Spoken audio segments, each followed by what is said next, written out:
Hello everyone, welcome to the stream today. We are going to be making rosters for a Sega platform fighter. I will not be making a roster today. I am just here to make sure the stream doesn't die and goes smoothly. So, without further ado, let me get the volumes checked. We're Okay, chat. Tell me if the volume's good. I'm about to turn on the Discord chat, so hopefully nobody's talking. Wow, hi. Hello, everyone. Oh, hello. Yo. Hi. Hello. Among Us? Whoa. I hope we didn't just start this with me dropping an F-bomb because I didn't know when we were going live. So No, that'd be- no, it didn't that'd be get awful for caught. modification. Didn't get caught. Okay. Well, now you can do it. No. We should be starting with the word Sega, because that's the Oh. theme of today's video. I'm going with the extreme. Music 90s. is a little quiet. That's good. That's what we want. That's what we want. So, Thanks, it's, Worry of the Legend, enemy of the channel. Yeah, put more comments on more videos, please. Yeah, it's so true. Man, should have put So, Tom Kalinske You guys in didn't my, find my comment on Travis's video, and it made me sad. Aww. I said that, hey, did you guys see that in the background of the Smash Direct, the chairs match, Skull Kids Fairies? Hey, the Source Gaming stream loading. How long have we been using this for? I love it. It's We've been using it for a few months now, I think. I made it because I thought we should have a better stream. Yeah. yeah. I want to say that the first time we used it was, like, back in February? No, it was definitely after that, but it was definitely been quite a few months now. Yeah, Yeah, I I know want to I'm say not it was around the super time we did Pokken. Potentially. But I don't remember the first time I noticed it, but it was recently, and it's super cool. I dig it. Anyway, for today's roster, so we're doing Sega All-Stars, but specifically we didn't want to do Sega All-Stars Racing or Sega All-Stars Tennis or iToy 2. I wanted to do the iToy too. Speak for yourself, motherfucker. True. I decided we'll do a new Sega All-Stars and given the Smash Brothers focus and all that, and we didn't want to, because it's also the 10th anniversary, and we didn't want to do another Smash Brothers video because we've done like so many of them. And there's no new Smash Brothers on the horizon. I feel like What are we gonna do? That... Our favorite Smash stages? Yay! Yeah. We've run that well dry. So instead, we're gonna do Sega Smash Brothers, Sega All Stars fighting game. Because I think if they were to do an All Stars game, it would most likely be a platform fighter. Now, Sega are mostly known for their 3D fighters, but if they were to do that, it would be like a fighting Megamix instead, which is a different brand of Sega. And maybe one we'll do in the future. But Sega All-Stars is a bit more party-focused, therefore platform fighter. There are 5 of us in the stream today. Slink, Creeks, Huff, myself, and Snazzy. And Slink doesn't have a roster, so they're just here to host and comment. Yes. The order will be Snazzy, myself, Huff, then Creeks. Oh, thank God! Let's- I'm glad. You're going first. I think I'm going first. I figured you had probably the most Sega knowledge out of the 4 of us. I'm just assuming that, so you should go first. Yes and no. I have the most Sega knowledge probably from the first 3 generations of Sega consoles, but like, Well, that's good for you. Is kind of what they focus on when it comes to Sega All-Star games, But at least traditionally.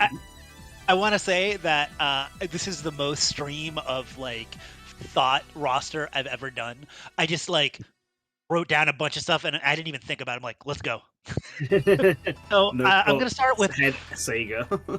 I'm gonna start with probably my most controversial pick. You wanna throw that up there? Okay. Let's Let's do it. We're just do doing it. Let's do it. Bowser! Whoa! I'm Gotta sorry, go who? fast. Yeah, you are not Literally going fast. who? So you want to explain why you have Sonic on this Yeah. Sega roster? Why did you pick the mascot of a food chain?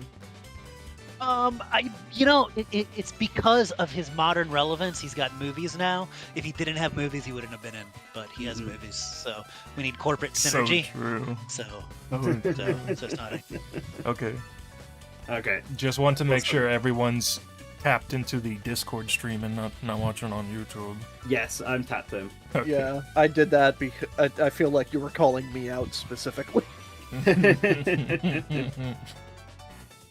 Okay. Alright. What we got next then, Snazzy? Okay. Oh, am I just going down my list? Yes, Yeah. we're just doing the classic. Oh. Okay. Okay. Gilius Thunderhead from Golden Axe, because Golden Axe is just one of my. It's a personal favorite of mine, to be honest with you. But also, I feel like it's probably the most unique. I know Streets of Rage, which I do have Streets of Rage characters on here, is the beat 'em up that is really the better beat up from Sega, and kind of the one that right now is held in higher esteem. But I feel like Golden Axe was more unique because you didn't see a lot of fantasy, and especially like it was very like Conan the Barbarian fantasy. You know, it's not like Lord of the Rings fantasy. I know there's a lot Tolkien elements. of in it, but it's still like very like Viking pulpy. It's very pulpy, like Robert E. Howard, like with like everybody was like a freaking bodybuilder in it, and to get to Gilius, he's a dwarf with an axe that has magic. I mean, it's cool, and it's to me a fairly important IP. I do think it's funny that Gilius, whenever they do crossovers, is the one they use. Just randomly. I guess it's because I don't know if it's because they think he fits more because he's a dwarf or because he's more visually distinct, but anyways. He's also, because he's the most long-lived being a dwarf, he's also the only one that appears in Golden Axe 3. Multiple games. Or, like the new Yep. generation, so he is the most consistent thing in the Yeah. series. Yep. Yeah. He's also Right. the only. He's also the one of the main three wearing the most clothes. Also, Okay. something about Golden Axe is that makes it unique is that you mentioned that they have a lot of beat 'em ups, like let's say Comic Zone or beat 'em up adjacent series like Shenmue and Yakuza and Streets of Rage. The thing is, all of them are brawlers with like relatively grounded movesets, and that makes Golden Axe stick out a lot more because it's the one that isn't.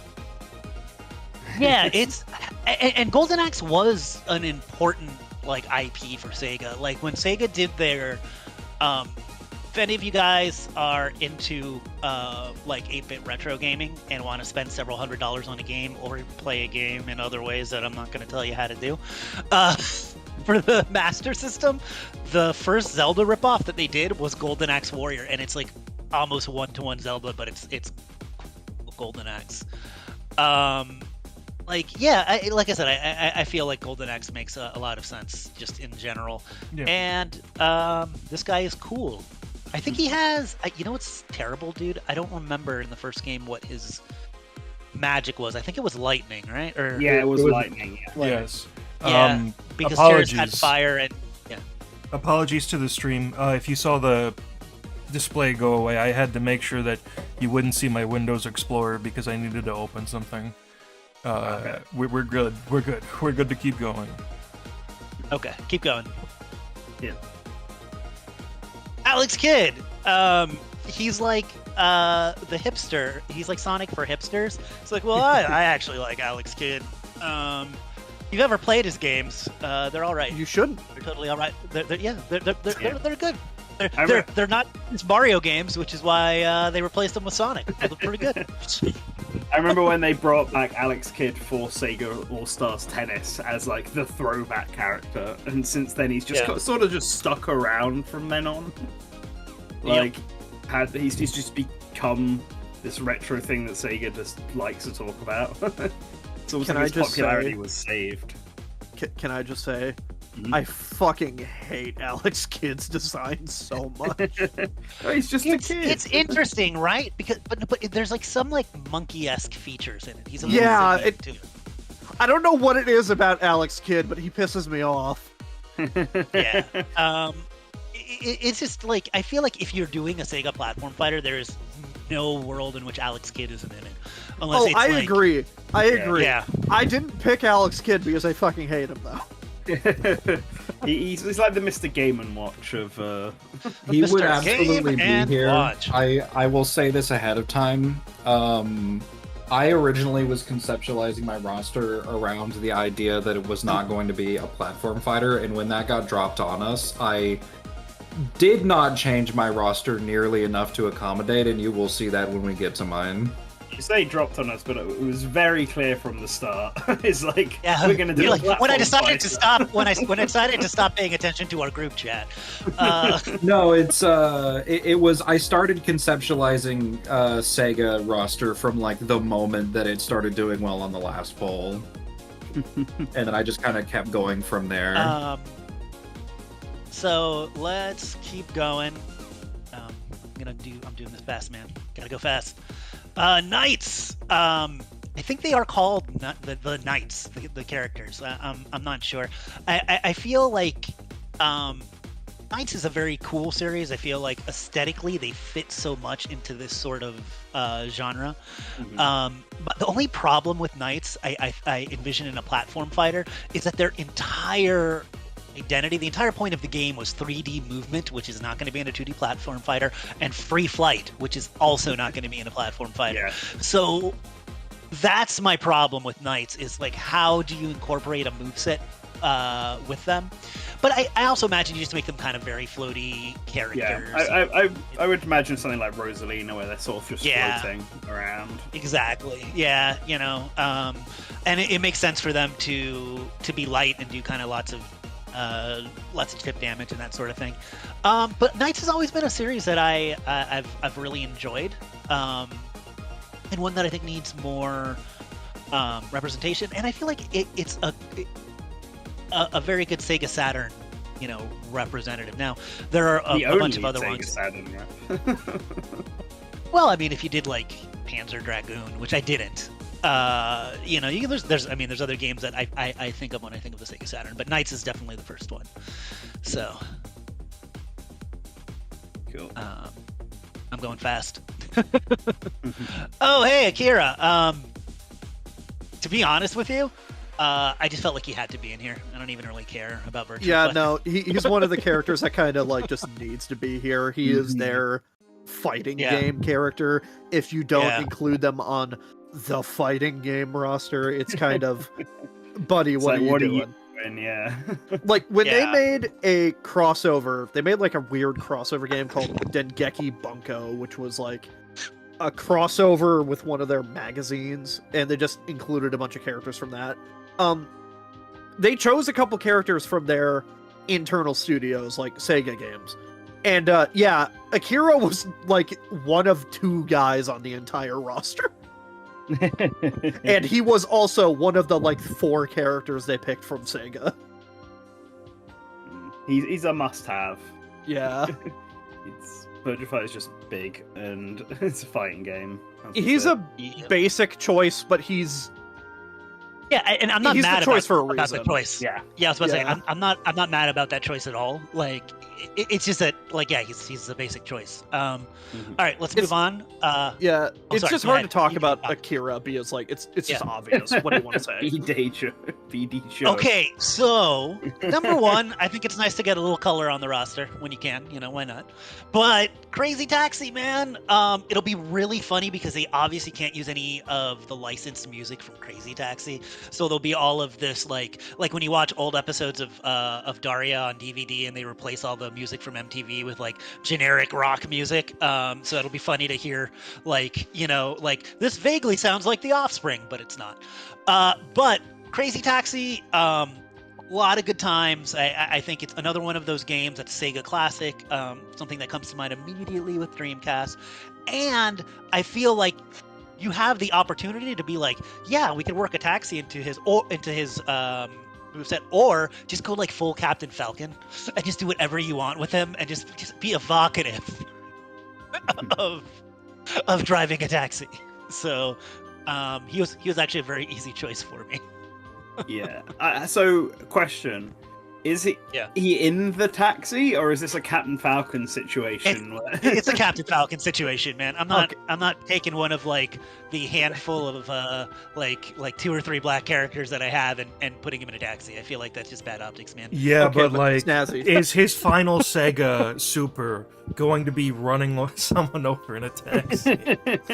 I mean, that is very true. That is what's going to happen. Yeah. Actually, what's going to happen is he's going to pick somebody up in the taxi, drive them around to different locations, but then drop them off in a volcano or something and then leave. That's how it Okay, works. but He doesn't hit you with the taxi. He picks you up and he goes Snazzy. around. hear Yeah. me out. You know Fighters Mega Mix? You know how they had Hornet, the car from Outrun in it? Yeah. Yeah. Beatty Joe is that, and he's just sticking out the hood. I mean, so yeah, Sticking out it's the like roof. he's like in a mecha. Yeah, he's That's he's made out just of a car? he's just in the car. Like the car plays the exact Oh. same. You just see Beatty Joe sticking out the roof, like the sunroof. Oh, all right. You see, Okay, the well- rough, that's foreshadowing for later. Yeah, and I'm saying things, but this is my roster, so somebody might very well could have some of these characters. If you want to, you can move on. To probably my second most controversial pick. Who? He is also in the Sonic movie, so he has to be in it.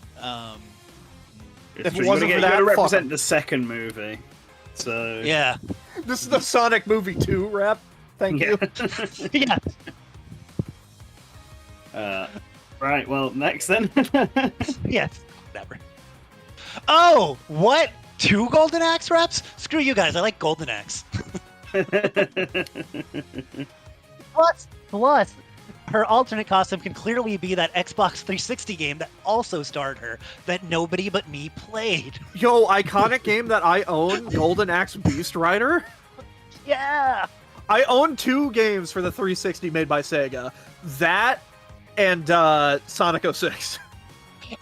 Those were my exposure to Sega as a kid. I feel like all of these platform fighters always just have like one IP that's overrepresented for no reason. So I mean, might as well be Golden Axe. It's like Nickelodeon All-Star Brawl. I love classic Ninja Turtles, but why are there like 8 characters from classic Ninja Turtles? What, you don't want Rocksteady? I do want Rocksteady personally, but if I was coming up with a roster for a Nickelodeon show, I probably wouldn't have 4 Turtles, April, Rocksteady, Shredder. Joe. Here's Joe. Holy I shit, wanted to have Joe? Joe. I wanted to have Mama. Joe. Joe. I wanted to have 2 Joes in the roster, so this was the best way to do it. So there's actually a couple of characters you could do for Shinobi, but I mean, Joe's the original man. Joe Musashi is the original Shinobi from Shinobi. I think having a ninja is cool. The Shinobi games are cool. He's got all sorts of ninja magic. He's got shurikens. It's like, go back and listen to any of the stuff I've said about Ryu Hayabusa and Smash and just pretend I'm saying Joe Musashi. The fact that The his name music is is Joe cool. is so funny to me. Yes. But in Japan, Classic it's ninja. Joe. Yeah, in Japan, it's Joe, like J-O. But in America, Oh. it's J-O-E. Yes. Hey, well, That's also... Joe without an E. That's a woman's name. You got to put. I don't know, Gotta man. put the E on there. Yeah. Joe Biden. Hey, Rystar. Talk about my boomer roster. Rystar's cool, man. I like straight up forgot about Rystar when making my roster. I might have included him on mine if I'd remembered he existed. Yeah, I was like, it was between him or Dynamite Hetty, but Rystar is cooler. I feel like he could be the Kirby of the game in spirit. Just like a throwback retro 'cause he's platformer. Because he's cute. Because he's cute. He's got stretchy hands. He's like if Rayman was awesome. I said, I'm sorry. Be Like, all I'm saying is you Luigi, could have picked though. Decap Attack. I did also think of Decap Attack. That was if I had a bigger roster, there's no way that wouldn't have made it. But anyways. Blade. Okay, so I watched Deadpool 3, and I was all like, spoilers, guys. I'm sorry, but it's been a month. Everybody loves Blade, but actually, that's not the Blade this is. This is Blade from Eternal Champions. I believe his name is Jonathan Blade. Eternal Champions is a Sega fighting game that was released on the Sega CD. And it was a 2D fighter that looked very good, but had no lasting... And it played okay, actually, but had absolutely no lasting cultural impact. Excuse you, they announced a movie for it. Yes, they just announced it. And I said, whoa! It's so funny because me and Creeks had a discussion about Eternal Champions, and apparently back in the day, that series was like relatively big. Sega just wanted to kill it to promote Virtua Fighter, and it was big at the point that on the Genesis, it outsold Altered Beast, which is the packet title. Yep. Dude, Eternal Champions was a cool game. It's just that, they wanted to squash 2D fighters to move into the 3D realm. But I remember, like, in GamePro and stuff and EGM, like, how much they would talk about it. I never owned Eternal Champions, but it is a game I rented multiple times and played with friends. Blade is... There's no real main character, but he's, like, on the top of the select screen, and will probably be the lead in the movie because of that. If I remember correctly, dude, it's been so long. I think the story is that all of these are like dead warriors that were revived, but I don't recall because it's been a minute. Like Blade though, like because he's a fighting game character, he's got lots of different. He's got like projectiles. I think he has like stunning projectiles and like a lot of defensive moves. So he would. I feel like fighting game characters. Have a lot of moveset potential, and we've seen with Carrie, with Ryu, with Ken that 2D fighting game characters can translate into this, so why not? And corporate synergy. Corporate synergy. Gotta promote the movie. Ooh la la. Speaking up. Yeah, I don't know. I just feel like Ulala, like, if you ever give me a Sega roster, I'm gonna do some Space Channel 5 stuff. You and Sega, like, like one of those characters that like always shows up. Yeah, I mean, I don't really have much to say about it. You know, like, it's another one of those characters where you can do a lot of different stuff with the moveset. I feel like she's kind of iconic to Sega, even though her games, like, nobody, like, I feel like her games have never been the most popular games, at least stateside. And still, I feel like it's not. When was the last time a Space Channel 5 game came out? There was a VR one, but it wasn't. I would normally say it was recent, but I don't know how recent it was. Yeah. PS4, so recent enough. Recent enough. Yeah. So, I mean, there was a Space Channel 5 VR game that came out not that long ago. 2019, 2020. We did just say that. Yeah. I don't know if anyone has anything else to add about Ulala. It's just, like I said, I really don't actually have much to say. It feels right to have her on a roster. You know what I mean? Yeah. Yeah. All right, who's your third Sonic? Oh, damn. Looks like Knuckles got the short end of the stick. Yeah, well, we already had the Sonic movie 2 rep and Tails. The poor Idris Elba. Right. So I was going to do Knuckles, but then I thought, you have to go woke. So I picked a female hedgehog. You know what? Fair. Corporate synergy, you know. Incredible. Yeah. All right, now let's go to the next one. She has a hammer. Oh, hey, Death Adder from Golden Axe. Need good villains on your roster. Well, you know, he has the axe. Fair enough. He does have the axe. Yeah. Golden Axe without the axe. I'm gonna tell you right now, my Golden Axe roster stops there, and you're lucky that it stops. You haven't got all three of the original protagonists. Damn. No Axe Battler, everybody's favorite character. I did think it was also funny that to not include Axe Battler because he was supposed to be kind of like the player one, but nobody actually likes him. Yeah, nobody plays as Axe Battler. Yeah, his name is Axe Battler. I wonder why. No, but Death Adder's cool, man. They give the other characters names, and they name that fucker Axe Battler. Oh, he's fighting the Golden Axe, you know? What do we call? Who's the guy that battles? Yeah. But Death Adder also awesome name. So, all right, I guess I have no idea who's next. Let me look at my roster. Oh, hey, I don't know if this is his name. Yes, that is. This Is it? is the only Sweet. shadow we have to refer to him. Yeah. Yeah. I did research. That is actually his name. For Same. I looked this up as well. Oh, do you have him on your roster? No, I was going spoiler. to. I was debating having him on my roster, but I didn't. So Space Harrier is, I feel like, one of Sega's most iconic 80s arcade games. And it's funny because it's also one of the only Sega games that even has a Nintendo, like NES, Nintendo Entertainment System port. Super cool game. It was very early use of 3D visuals. It's a game that I suggest, once again, if you're into retro gaming, to go back and check out. Very, very cool title. And I feel like you could do a lot of different things because there's been so many different variations of Space Harrier over the years, because it is a game that Sega revisits with sometimes different rosters and different abilities. But at the end of the day, it's also a dude with a jetpack and a gun.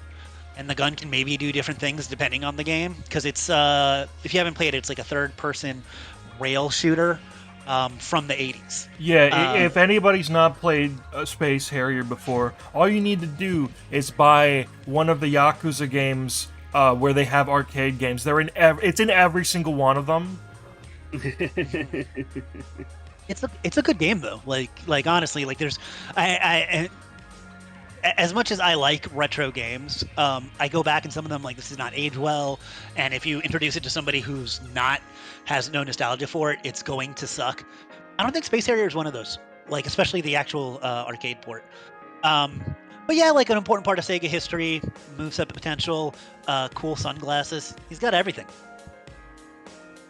You have 3 sunglass reps so far, so I'm doing pretty good with that.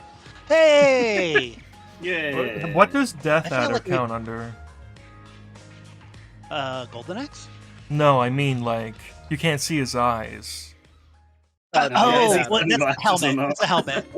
Yeah, He counts as I- Death Adder. He might be wearing sunglasses under the helmet. I actually don't know. So you do have a point. He does have an obscured vision of some sort, so we count it. Yeah, the Golden Axe is too bright, so he has to wear a sunglass helmet. I'm just gonna let Nintendex talk about Arla because he's done it a lot. You assume I have her on my roster? Just a guess. I could be wrong.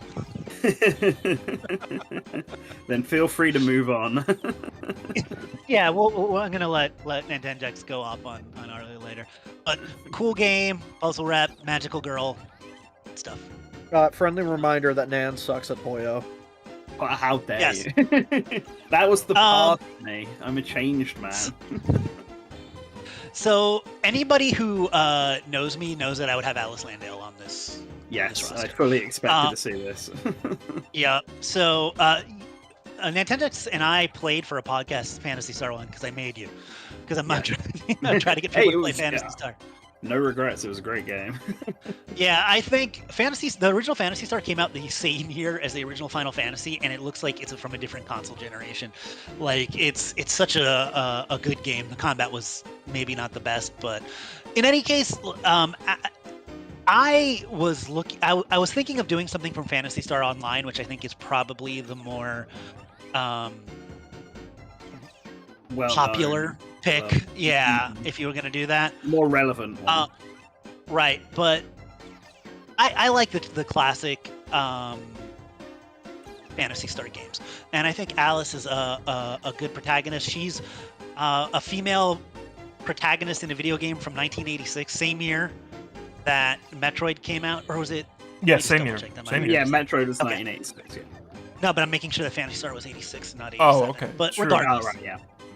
yeah, but regardless, like very early on, and she didn't have to hide herself behind a bunch of armor. You very clearly saw that she was a female character. And really, when you're talking classic Phantasy Star, I feel like people either do her or do they do Rolf from Phantasy Star 2, who is actually a descendant of hers. But I think it's more unique to have her. She's from the original game. She's a magic user. She uses a sword and shield. So, imagine someone like Hero or Link as kind of her main weapons. I think actually Hero's a pretty good analog for her. Except her spell list would be a little bit different because of what she has access to.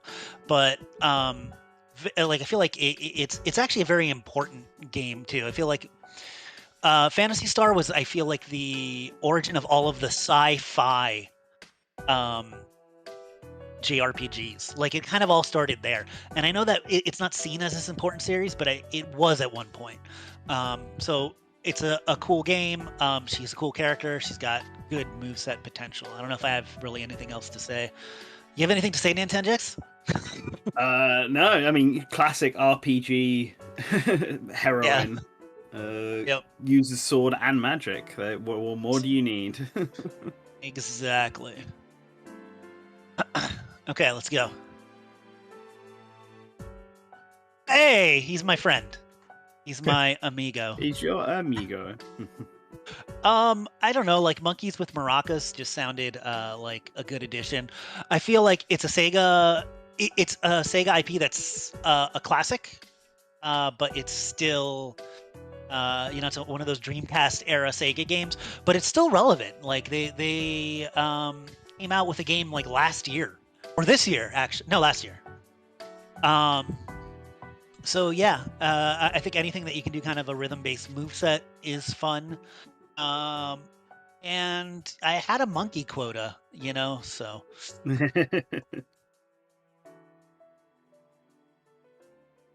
Hey! I Still don't know, going man. woke, I see. Yeah. Yeah. Literally. Can I take Go over ahead. for this one? Yeah. All right. So, when you were making the list, you said, and I quote, "Random post 16-bit Sonic character, maybe the cat that's on fire." So I just put her on here and said, "You're fucking dealing with it, whatever." You really don't want to look want it- like a total boomer, so. I've been exposed. You say that, Nan. Fun fact, I believe that Blaze is the newest character on their roster. I'm not surprised. No, I'm surprised Blaze is here at all. Yo, 2005? Yeah, there might be one character who's newer, but I'm not positive. I don't remember. The last character on my list is newer. Ooh, Well, okay. There are We got one. 36 slots on every roster. Yeah, keep in mind, Okay. there's 4 rosters, so if you are like, "Oh, I don't like this one," or there's a chance that you can see your funny little guy on the next one. You know? Okay. So Blaze. I see what you did there. I also thought that would be funny, so I did it that way. Which is which? Are they gonna have to say Blaze the cat, Blaze Fielding, or are they just gonna try to do it with different inflections? I don't Blaze know, the man. cat, Blaze. Blaze the human. Blaze the human. I just feel like it's good interaction material. If there's any story mode or anything, then everyone's gonna be like, "Where's Blaze? Blaze is right there," but it's the wrong Blaze. See, it's pure comedy potential.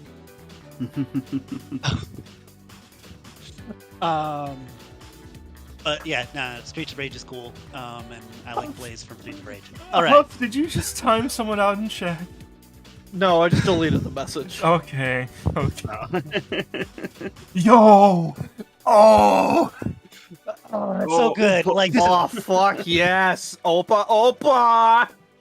this was at the very top of my list when I put stuff together. I'm like, let's go. Gundam style. Fantasy Zone is like Defender, but cute and cool. Fantasy Zone is another one, and Opa Opa is something that they bring back too quite often, honestly. So it's something that's top of mind for Sega when they think of their retro stuff. It's something that started on the Master System, so it's kind of an older IP that still gets referenced, and it's cool. I made a joke about Rystar being Kirby, but Opa Opa is actually the Kirby, like 100%. I was gonna say, I thought with Opa Opa, I had the same issue of like with Knights, where I was thinking like, well, they fly. That's their big thing. Yeah. Fly. I know they have feet, so. Yeah, exactly. You would have to do it very, like it. It would be like their up special would be like Pit in Brawl, and they would have like Kirby jumps and stuff. But it's like a little living spaceship, and it bombs projectiles because it comes from like a side-scrolling shooter. It moves up potential. The only thing is, once again, the flying thing. But I don't think that stops characters from being in platform fighters. We can do anything because this is Sega. There's no we don't have to have Sakurai brain. Exactly. Next pick is pretty controversial because we're past that era now. I think we've moved past that. Yeah, but we probably still shouldn't say the name because we might get delisted. I think we can't say the other name. I think we can say this name. I just know that it's a nice lager you can have in the summer. Yeah, I know that YouTube still suppresses channels that say it though. Let's not say sun in another language. Yeah, so the unfortunately named protagonist of Crusader of Senti, I think is cool. This is another game that Nanchendix and I played through. Mm-hmm. But I think that it's kind of Sega Genesis version of A Link to the Past, and it's another game. Right now, it was hard as heck to find, but right now you can actually go play it on Switch Online. If you have some time to kill, go do it. It's a fun game. It's a really good game. Yeah. So you can think about a lot of what he does is very similar to Link with sword, shield, and a couple items, but all of his power-ups come from his animal buddies. Which give him like different effects. This will make ice magic stronger. This will make you faster. This will make you jump higher. So it's almost like combining Link a little bit with maybe like even Shulk, right? Like you can summon different animal buddies, and that would change your statistics or change the way your attacks land. So I just think conceptually that's a very cool sounding character. Plus, it's from a game that I like, so that's why I threw him on here. Fair. Yeah. All right. What's we got? Somebody said a Landstalker rep would be insane. I don't have Landstalker, but I want you to know that I sent like 5 alternates to Huff, and he can confirm that was one of them.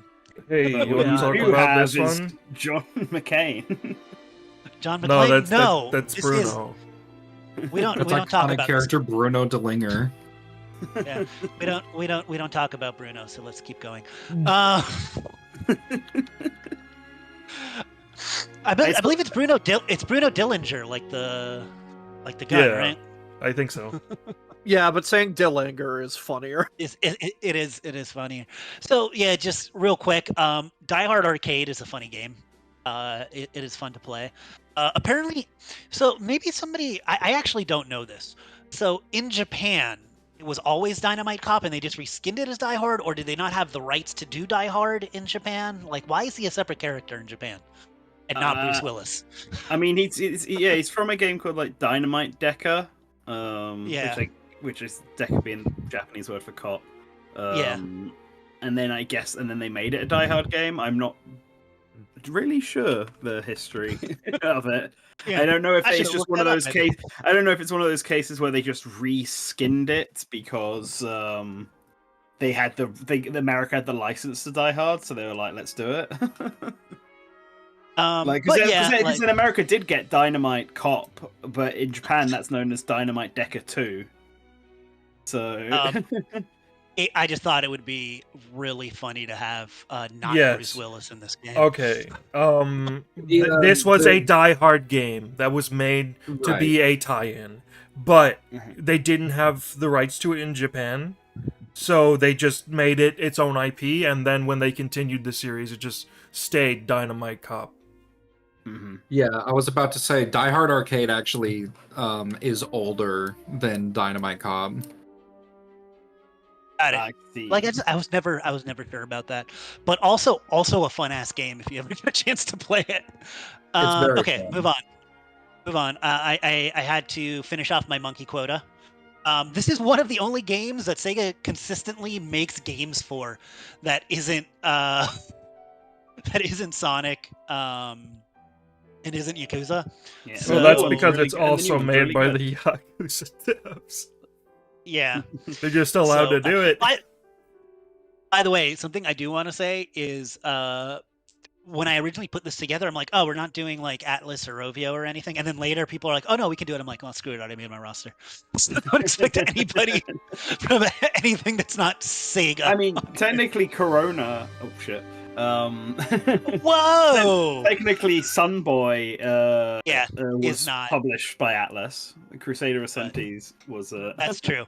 Yeah, because it was, and it got kind of brought back. Yeah, there's a story behind it. Mhm. But anyway, We're great at this. Anyway, Yeah. next one. Another controversial Yeah. pick, right? Yeah, so there's a new movie coming out, right, guys? Yep. Yeah, you got to get advertisement for the upcoming film. We got to get those Yeah, dollars. we yeah. gotta get the dollars I- for Sonic X Shadow. Yeah, Sonic X Shadow Tokyo Drift. Yeah. All right, another one. So, I would have, if I only had one Streets of Rage character, it would have been Axel, but I needed to make the Blaze joke, so I put Blaze up there and I put Axel here. Streets of Rage 2 may be the best beat 'em up of the 16-bit era, from controls to graphics to especially soundtrack. It's good. Yeah, I'd say it's either that or Double Dragon 2. It's one of those. I mean, the Ninja Turtle games are also super good. Oh like, when you yeah, move Turtles out- in Time. You're right. Yep. But it's up there. Like if you make a top 10 list, it'll definitely be on there, and it'll almost certainly be top 5. It's such a big part of 16-bit Sega's identity that I felt like 2 characters was more than warranted. There's a new game coming out. Streets of Rage 4 also just came out. I feel There's like also a movie or something, if I remember correctly. probably, Eventually. although I'm not. With Sega on the big Not aware. movie grind set. Well, in that case, even better for synergy, because that's my big thing, is synergy. And I feel like characters from beat 'em ups that include special moves are the easiest to put into Smash, because I feel like fighting games have mechanics and that are a little bit more finicky. But if you have a beat 'em up where somebody has like 2 or 3 special moves, which he does, like you're like, oh, I already have his specials, I already have his normals.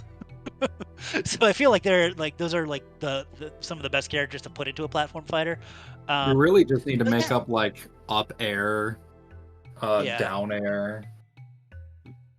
He has, I think he has a punch that would work for down there. But I mean, basically, Axel's just like Cody from Final Fight if Cody, didn't suck. So why not have him in here? Good game, good character. Go on. Oh boy. Oh shit. Yeah, Vector There Man. I knew this was coming at some point. Listen, man, when Sega had the original ad campaign for this, some things are seared into your brain, and it was just like in gaming magazines, like, do you have balls? And I'm like, yes, great Sega, awesome. And it's so funny, man, because it's just like, what can we render well in 3D that would look impressive? Like, we don't want to be outdone by Donkey Kong Country. I don't know, man. Let's make a character that's made out of balls. But Vector Man is like a really solid game. Another character that has moveset potential. Another great throwback character. And I'm a boomer that likes Sega Genesis, so let's go. Yeah, I was not aware of this until recently, but the game didn't get released in Japan until like the Virtual Console, the Wii Virtual Console, right? Oh, really? Yeah. Yeah.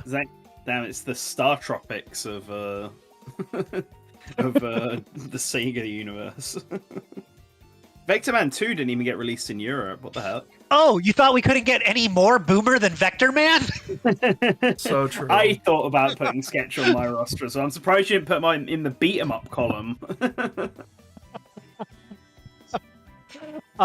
Sketch Turner is awesome.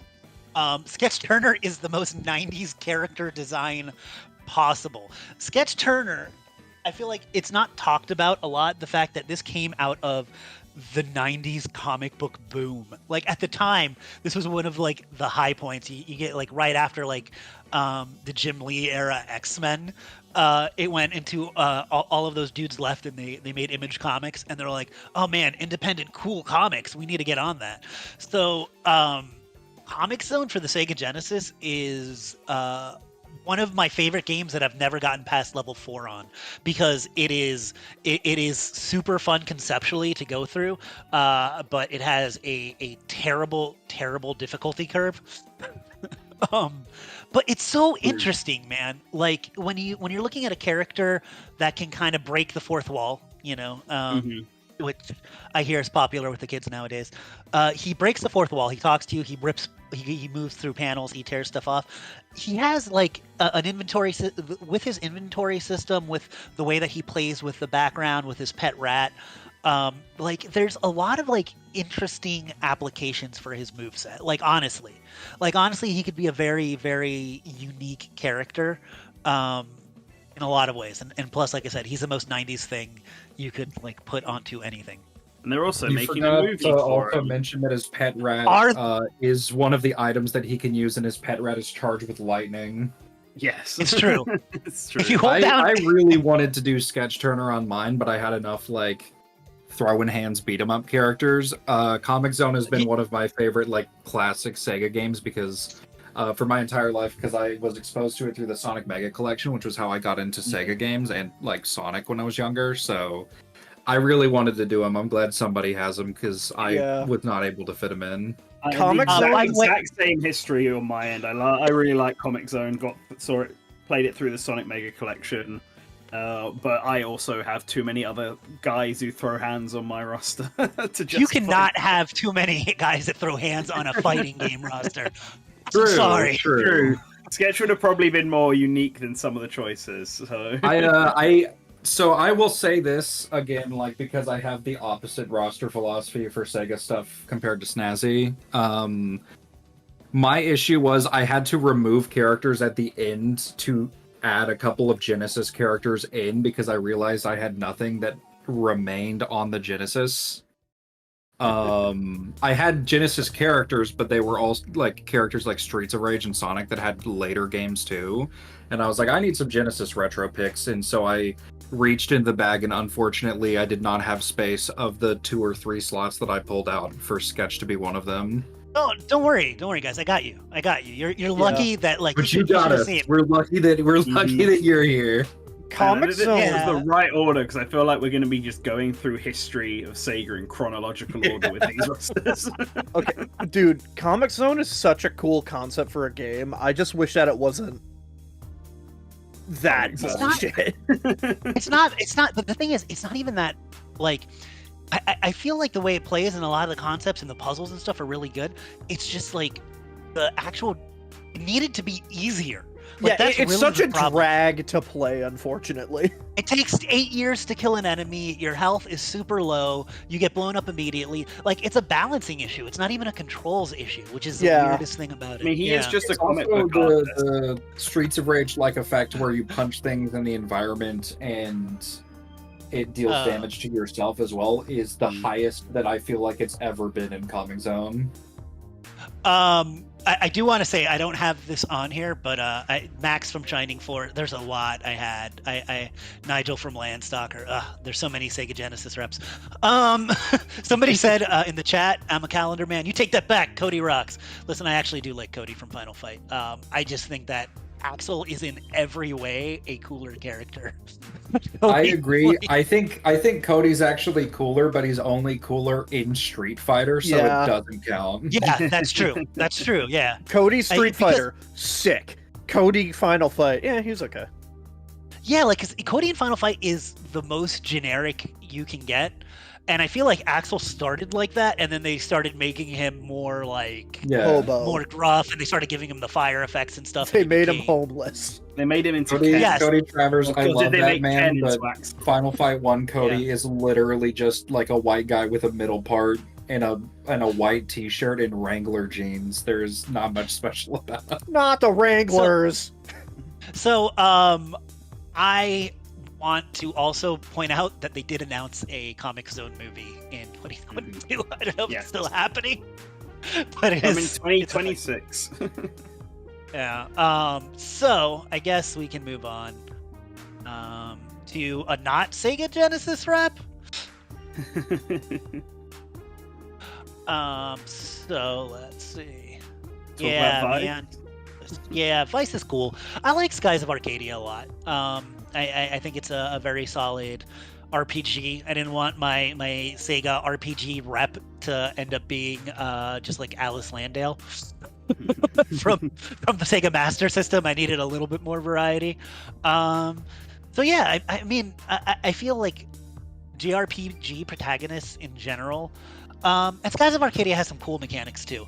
Like there's a lot you can pull from. Cool game, cool character. I don't know if anyone has anything else to add. I really don't. I just think it's a good character from a good game that could do some interesting stuff mechanically. I've never played Skies of Arcadia, so I don't really know what Vice does. But he has a sword and he's a JRPG protagonist, so So perfect. yeah. So what we got next? Next, somebody said you're in your Dreamcast boomer era. What do you mean? What do you mean? I don't know what you mean. Now we're going to the GameCube. Billy Hatcher. Oh man, I'm entering the modern Snazzy era. We're entering the modern era, 2003. We're entering the modern era. Hasn't been relevant for This over 2 is- decades. Billy Hatcher is old enough to drink in some regions. I have been informed ahead of time. This is the newest IP on your roster. Is it the No. newest IP or newest character? 'Cause Blaze came out after Billy Hatcher. No, so- they have one more. They have one. Oh, they more. one more. Okay. Yeah. Yeah, Billy Hatcher is the newest Sega original. Yeah. What does that There's mean? You'll find Oh. out. yeah. Like I don't know, man. I feel like this is my banjo pick. like a fun 3D platform character, man. Like Sega actually doesn't have. If you correct me if I'm wrong, but Sega doesn't have too many original 3D platformers. No, they have Sonic, and that's like it. Yeah, but Sonic is an adaptation of the 16-bit games, True, and true. it doesn't feel like a 3D platformer because they always try to incorporate so much of the speed aspect. I mean, So, I'm know- not sure if there's a pure 3D platformer, but there's Knights and Super Monkey Ball. True. I don't know if Super Monkey Ball counts as a Monkey Ball's not much of a 3D platformer, and Knights is 2.5D for the most part. Mm-hmm. But I feel like Billy Hatcher brings a different feel, honestly, than any of the other characters Yeah. on my particular roster, and I feel like it's They But- do have. I think they own it. They might own Super Magnetic Neo, which is a good one. I don't know I've if they heard of own that it though. one. Somebody said, I'm surprised I haven't seen a Persona rep. I didn't do Atlas. Like, I purposely, like, at first I was all like, I'm not sure if I should do it, and I wrote up the roster. And then when I'm like, oh, we can do that? I can do, and I was like, nah, I don't care. although technically Crusader of Senti, I think, is Atlas. Yeah, Even though it was published by Sega and some, but I didn't think of it as an Atlas rep, so... Mhm. Um, All right. regardless, yeah, I would have 100% put some Atlas characters on here, but I did not. Let's move on. That's controversial. I gotta say, I'm Yeah. still shocked you didn't make me make a slot that said Robotnik. Um, I thought about it. You know, unfortunately, like I feel like there's so much Sonic on this, and it's not that I wanted that much Sonic. It's just that it's like Mario in right. Yeah. In Smash. I mean, Like, they you're gonna call have- these Sonic and Sega All-Star Racing is what they call All-Stars is what they call all of them. So No, that's There's that's always only more. that's only what they call the racing games. it's what they call all of them because nobody cares about the others. Sad, thi- you don't this is care only about my the second- iToy game that started the franchise? They don't even call that Sega All-Stars. They just call that Sega Superstars. So Yeah, get it right. So yeah, Dr. Robotnik, I think, is only my second villain on here. Nice to have some villains. Like he would obviously be on any one of any sort of Sega crossover game. So there you go. I Alright. guess you could argue that Shadow could be technically a villain, and then you also have iconic character Alex Kidd for a villain. True. If we're going the epic Mickey route. Yeah. Yeah. Okay. All right. Next. So I guess, what? All I right, assume so because they were using the Bean Machine that Sega does have the rights to that. I They mean, do. yeah. I mean, They Browser do. showed up in the games before he showed so- up in the TV show. I've been told to put something on screen in if this happened again, all right? Okay. So you're going to have to deal with this.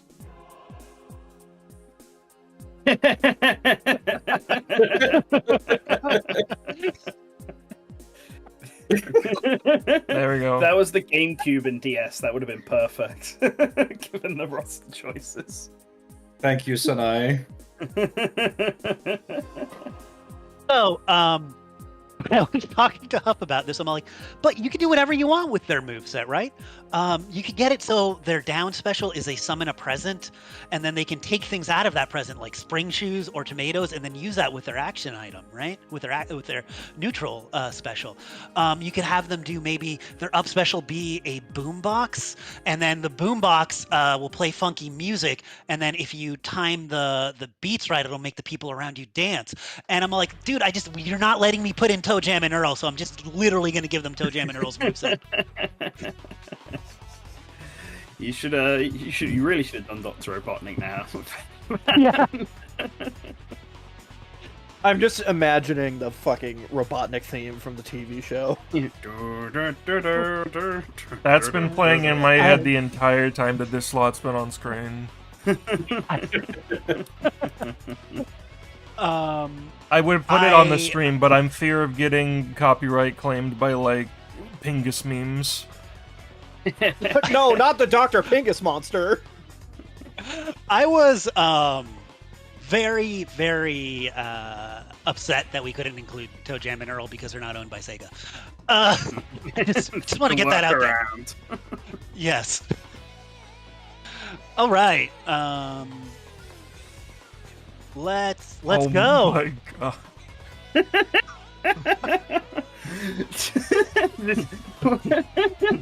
Yeah, when they suggested it, I just kind of... I didn't even know how to react. I just moved on with my day. So does Colibri just carry Echo, or is Yeah, this so like, there's a yes. Flying is, all the- this, is this Duck Hunt Dog? This is a dog. I'm just gonna leave this on top of the monitor. I mean, it for is now. a mammal and a bird.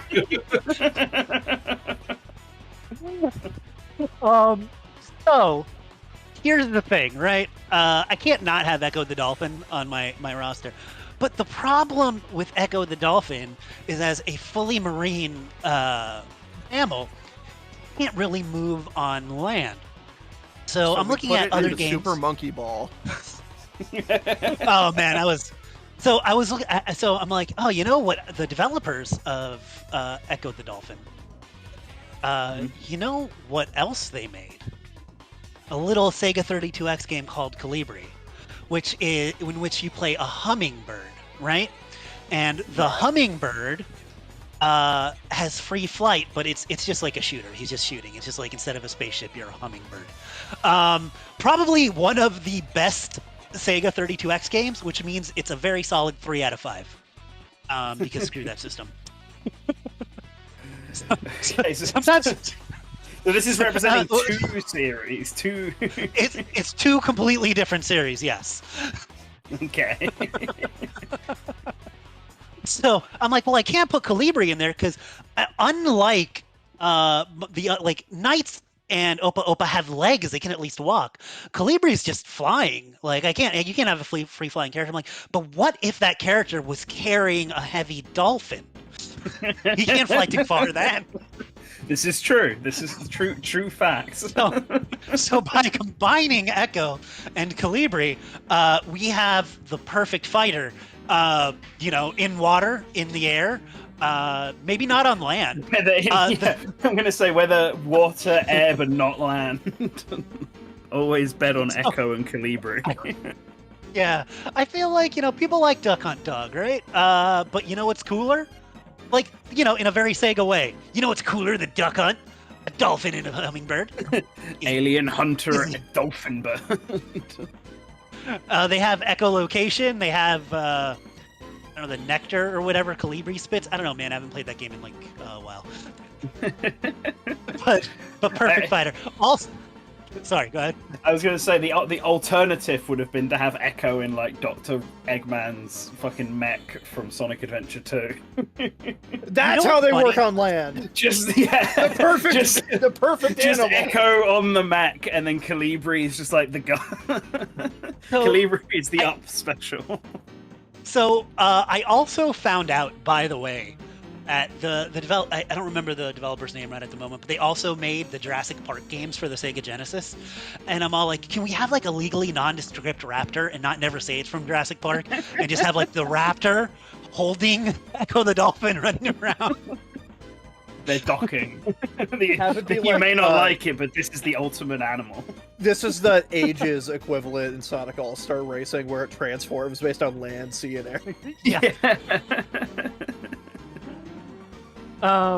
Yes, this is one of my favorite characters, and not a boomer pick at all. Sega 32X is cutting edge technology, guys. True. Echo had an Xbox game, right? The 32X is so advanced, people are still trying to figure out how to put games on it to this day. Oh my gosh.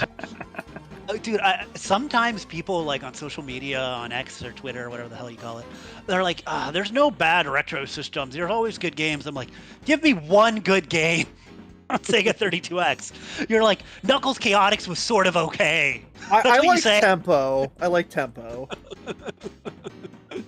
I wanted to do Tempo, but I didn't have the proof. Okay, I think we've talked about Echo and Calibri enough. Yeah. Although if anyone has anything to say about Echo or Calibri or the combination of the two, I'm not going to stop you. I just want the stream. This is how I'm learning about Calibri. I want this stream to know. I'm breaking immersion for a moment. I want this stream to know. I asked Spazzy ahead of time for a window of opportunity to go get water because I was feeling a little lightheaded. I heard him say the words 32X, and I realized, oh, this is it. This is when I can go.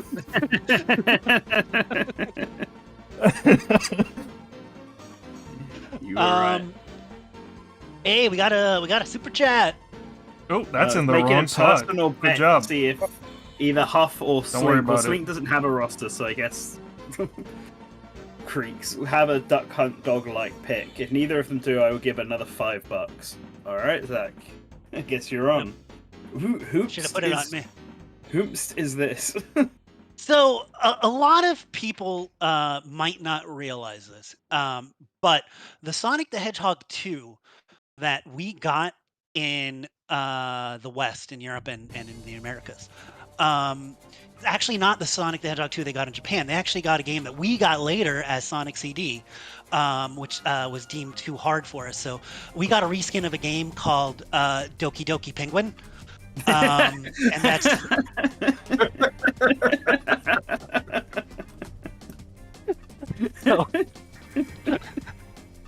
There's a Your game on Honor, the our client Master. would like to plead for the bit. Hey, just for reference, Slink, I'm sending you something. Can you put this on stream? I was doing research into this game and found out that there's a new render for this game from Sega Agaga where they made him look like this for some reason. Sega, my card. Why did they make him buff? Look at the Because contrast. he's lifting weights, that's why. Like, hold on. So if you're unaware, there is a Sega game called Doki Doki Penguin Land. It's an okay game. It's on a Master System. There was another one in Genesis, and they've referenced it a couple times, but never anything. There's one on the Game Boy. That doesn't surprise me. You versus the it's a guy fun they little, tell like, you not puzzle. to worry about. Oh god, I didn't even notice the eyes were different till now. Fuck. How did you not notice? It's like the biggest thing. Bigger than the six-pack? I'm not sure about that. I was too busy being fucking terrified by the concept of a penguin having biceps. Okay? This is a freak of nature. Okay, I guess we can. We're almost done here. We can move on. Okay. Okay. So this is a newer IP too. I mean, it's because DS is new to me. You actually did rub rabbits. When you called it out, I was secretly chuckling. I respect this so much. This is a very good bit. This is a very good bit. I mean, you can do whatever you want because with of the it. soundtrack. It's a fun game. I wish I'd thought about it for this. It actually is not a bad game at all. Yeah. And it's another one. It's kind of like when you do like Rhythm Heaven, where you're like, I don't know, we could take little mini games and put it together for a moveset. So obviously it's added just because it's a funny name, but you could very easily put together a moveset. And the aesthetics of the game, like if the aesthetics of the game and the soundtrack are both real good, so it's actually like I would not be upset to see Rub Rabbit. A rub rabbit show up. Incredible. All right. Okay. So And the last one, I have okay. a feeling. yeah, the last one was just like, hey, I need a character that's like not super old. I don't know, just put in Bayonetta. Look at my modern roster. I have Bayonetta on it. Incredible. And Bayonetta is the newest most IP. recent character. 2009. 2009. Now can't you say see why I 2009. said it was a Sega tangentially Yes. owned character. I guess I mean, so. they own Bayonetta. Yeah. Yeah, They they didn't own- create her. The fucking situation is just weird. It's really funny. Yo, the situation. I also just think it's very funny to have a couple of crossover characters that are both in Smash and in this. Yeah. Sega Honestly. All-Stars, if it came out on the Wii.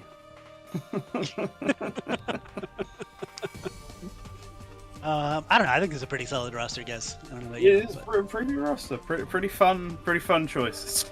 I'm sorry, it has Alex Kidd in it. It's bad. That entire bottom row is pretty peak, though, not gonna lie. Opa, All my right. beloved. Who's going second? I'm going second, I The think. sacrificial lamb.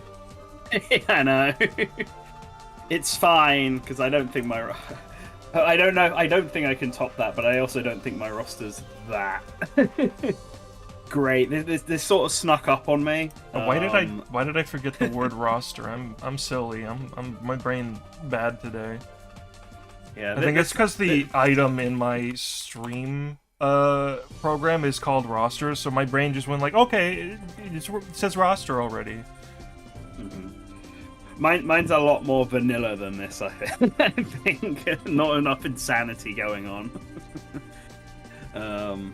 But that will mean it will be easier for us to just zoom on through. So yeah, we got Sonic. Easy. Don't need to explain.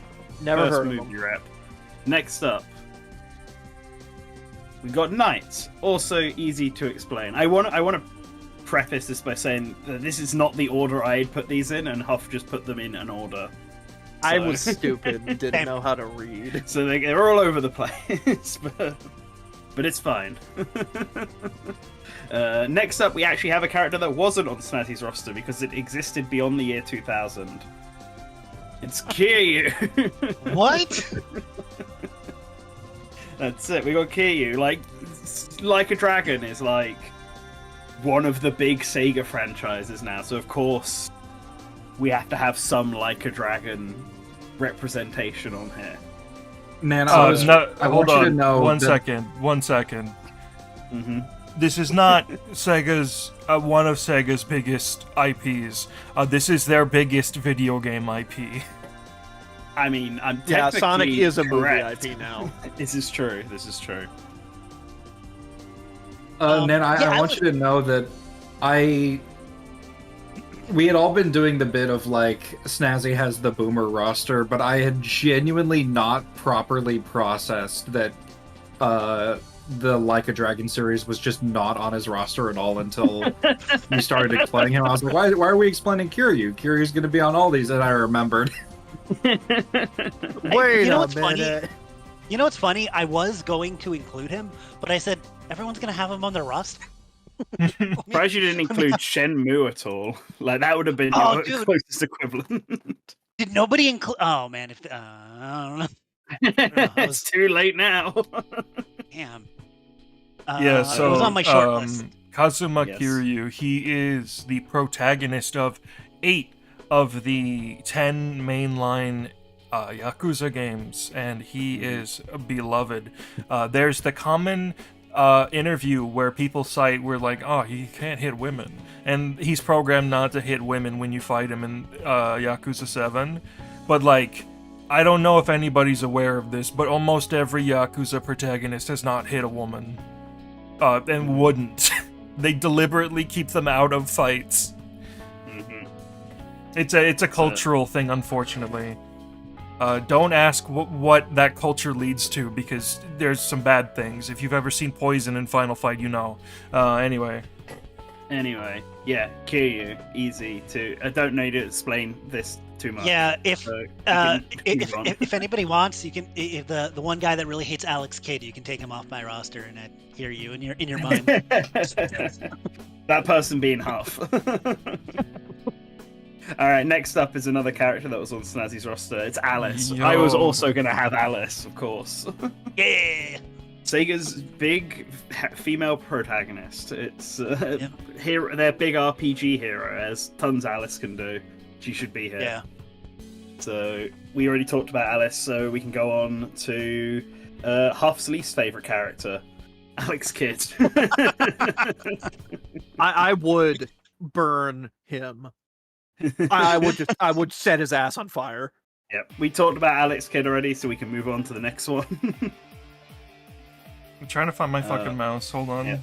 There There it we is. go. Now I can talk about Arl. Yeah. Have So fun. Puyo Puyo is another one of Sega's biggest franchises. It's their big puzzle game series, but Arl originally debuted in a JRPG and is a mage. And she's still a mage in Puyo Puyo. Like, when you get the right combos of Puyos, she does big magic attacks. So, like, there's two ways you can take Arl, really. You can either lean into the Puyo Puyo and be very Sakurai about it and be like, oh, we have to figure out a way to get the puzzle game mechanics into the plate fighting style, blah, blah, blah. Or you can just play it straight and be like, well, Arl's a mage, so we'll just make her a mage and give her elemental magic powers and leave it at that. Like, there's many ways you can do it. I've always found it weird that Arl hasn't shown up in the Sega All-Star games prior to this. Yeah. Like, Puyo Puyo was in Sega Superstars, but all of the games by Sumo Digital haven't had any Puyo Puyo stuff in it, and I'm pretty sure that's solely because it's way bigger in Japan than it is outside of it. But it's gotten a lot bigger over the last few years. Pretty much Yeah, this just release generation. Since Puyo Puyo Tetris launched on the Switch, it's just like become way popular. Way more popular. So I think any next Sega All-Star games would have some kind of Puyo Puyo representation in it. And that's why I've included Arl. Plus she's cool. Being Smash as He well. is cool. Mm-hmm. Alright, next up we got another nobody. It's Tails, Sonic Movie 2 character. Alright, that's enough. The next character is another one I'm surprised you didn't have, Snazzy, actually. I figured Beat would be on most people's rosters, given Jet Set Radio is one of those big classic Sega games. Like, Sega has a lot of IP, but I feel like there's like a pool of IP that they continuously reference all the time, even when they weren't getting games. Mhm. And like, Jet Set Radio is one of them. It's been in every single. Actually, was it in Sega Superstars? I'm not actually sure, but it was in. Yes, it was. It I was. believe. No, I actually don't think it Oh was. wait, no, you're talking about the iToy game. No, Yeah, I'm talking about the iToy game. Yeah, it's in all the Yeah, Sega All-Star games, but not the iToy ones. It debuted in Sega Superstars Tennis for these. Yeah, but like, I think Beats was even in like Sonic Riders as like one of the Sega crossover characters. So like, I think anyway, unless I'm making that up. Actually, I might be making that one up. That also had a bunch of crossover characters, but they might have just been from Sega Superstars. Oh, he is in Sonic Forces though. There's an outfit based on him in Sonic Forces. So maybe I'm just getting that mixed up. And there are references to Beat in Sonic Adventure 2. Just Jet Set Radio references in general. Point is, there's a new Jet Set Radio game coming out. It's one of the classic Dreamcast games. I think it'd make for a fun moveset with the spray painting and the rollerblades allowed for fun movement. So yeah, let's get Beat in here. Yeah, so Beat was on my short list, right below Max from Shining Force, but above Sir Tangarara the Pepperappachu III from Clockwork Knight. So he was there. I just didn't make a roster. I also considered that guy from Clockwork Knight, but he didn't make it onto mine either. They don't own him anymore, I think. Oh, really? No. Oh man. Well, good thing I didn't include him. Same. But yeah, no. Like, there was an era really. I mean, and really, it's the Dreamcast era, right, where Sega released all of these cool, super stylistic games.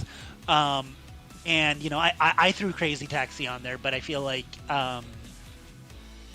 that's obviously far from the only franchise of the time that was like that. That were just cool, fun games. Jet Set's definitely one of them. Beat's a cool character.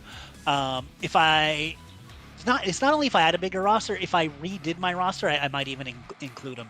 Like he was like, I had a lot of fringe cases because Sega just has a lot of cool IP, and it's definitely a good one, I think. Yeah, I agree.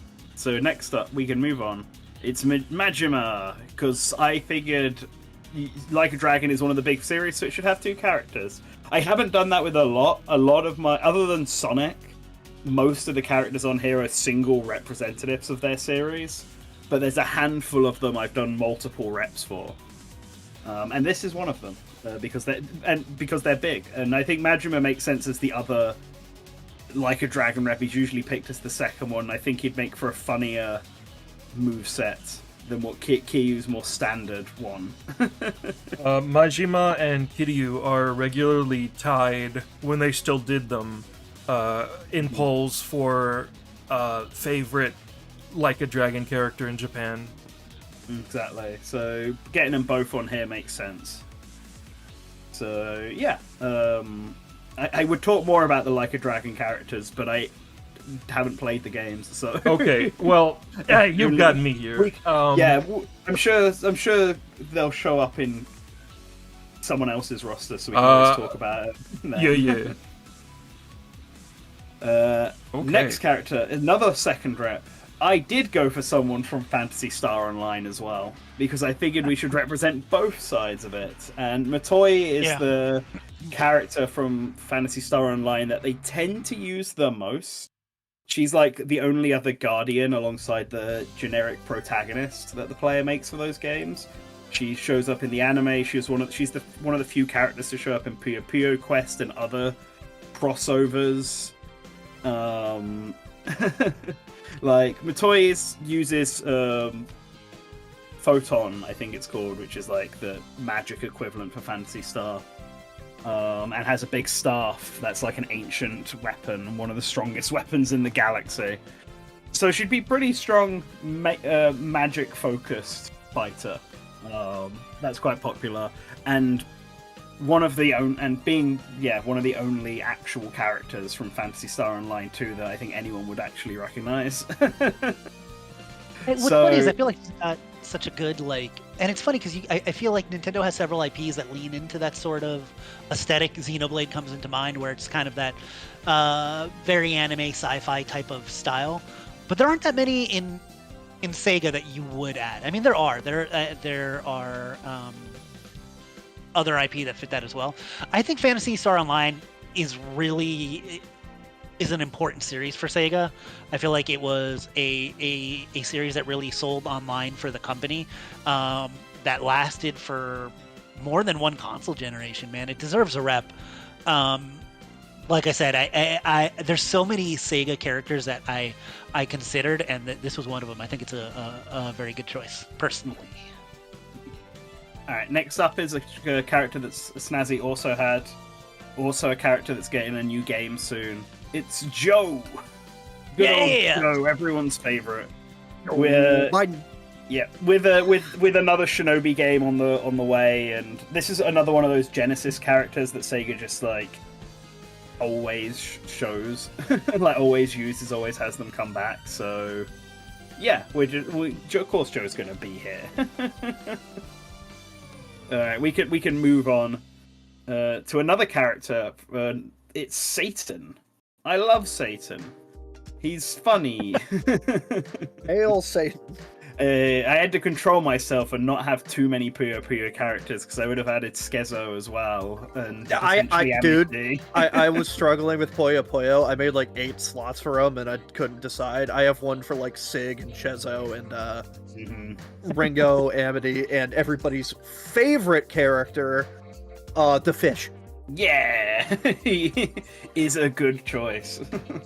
But Satan is I guess an antagonist for the series.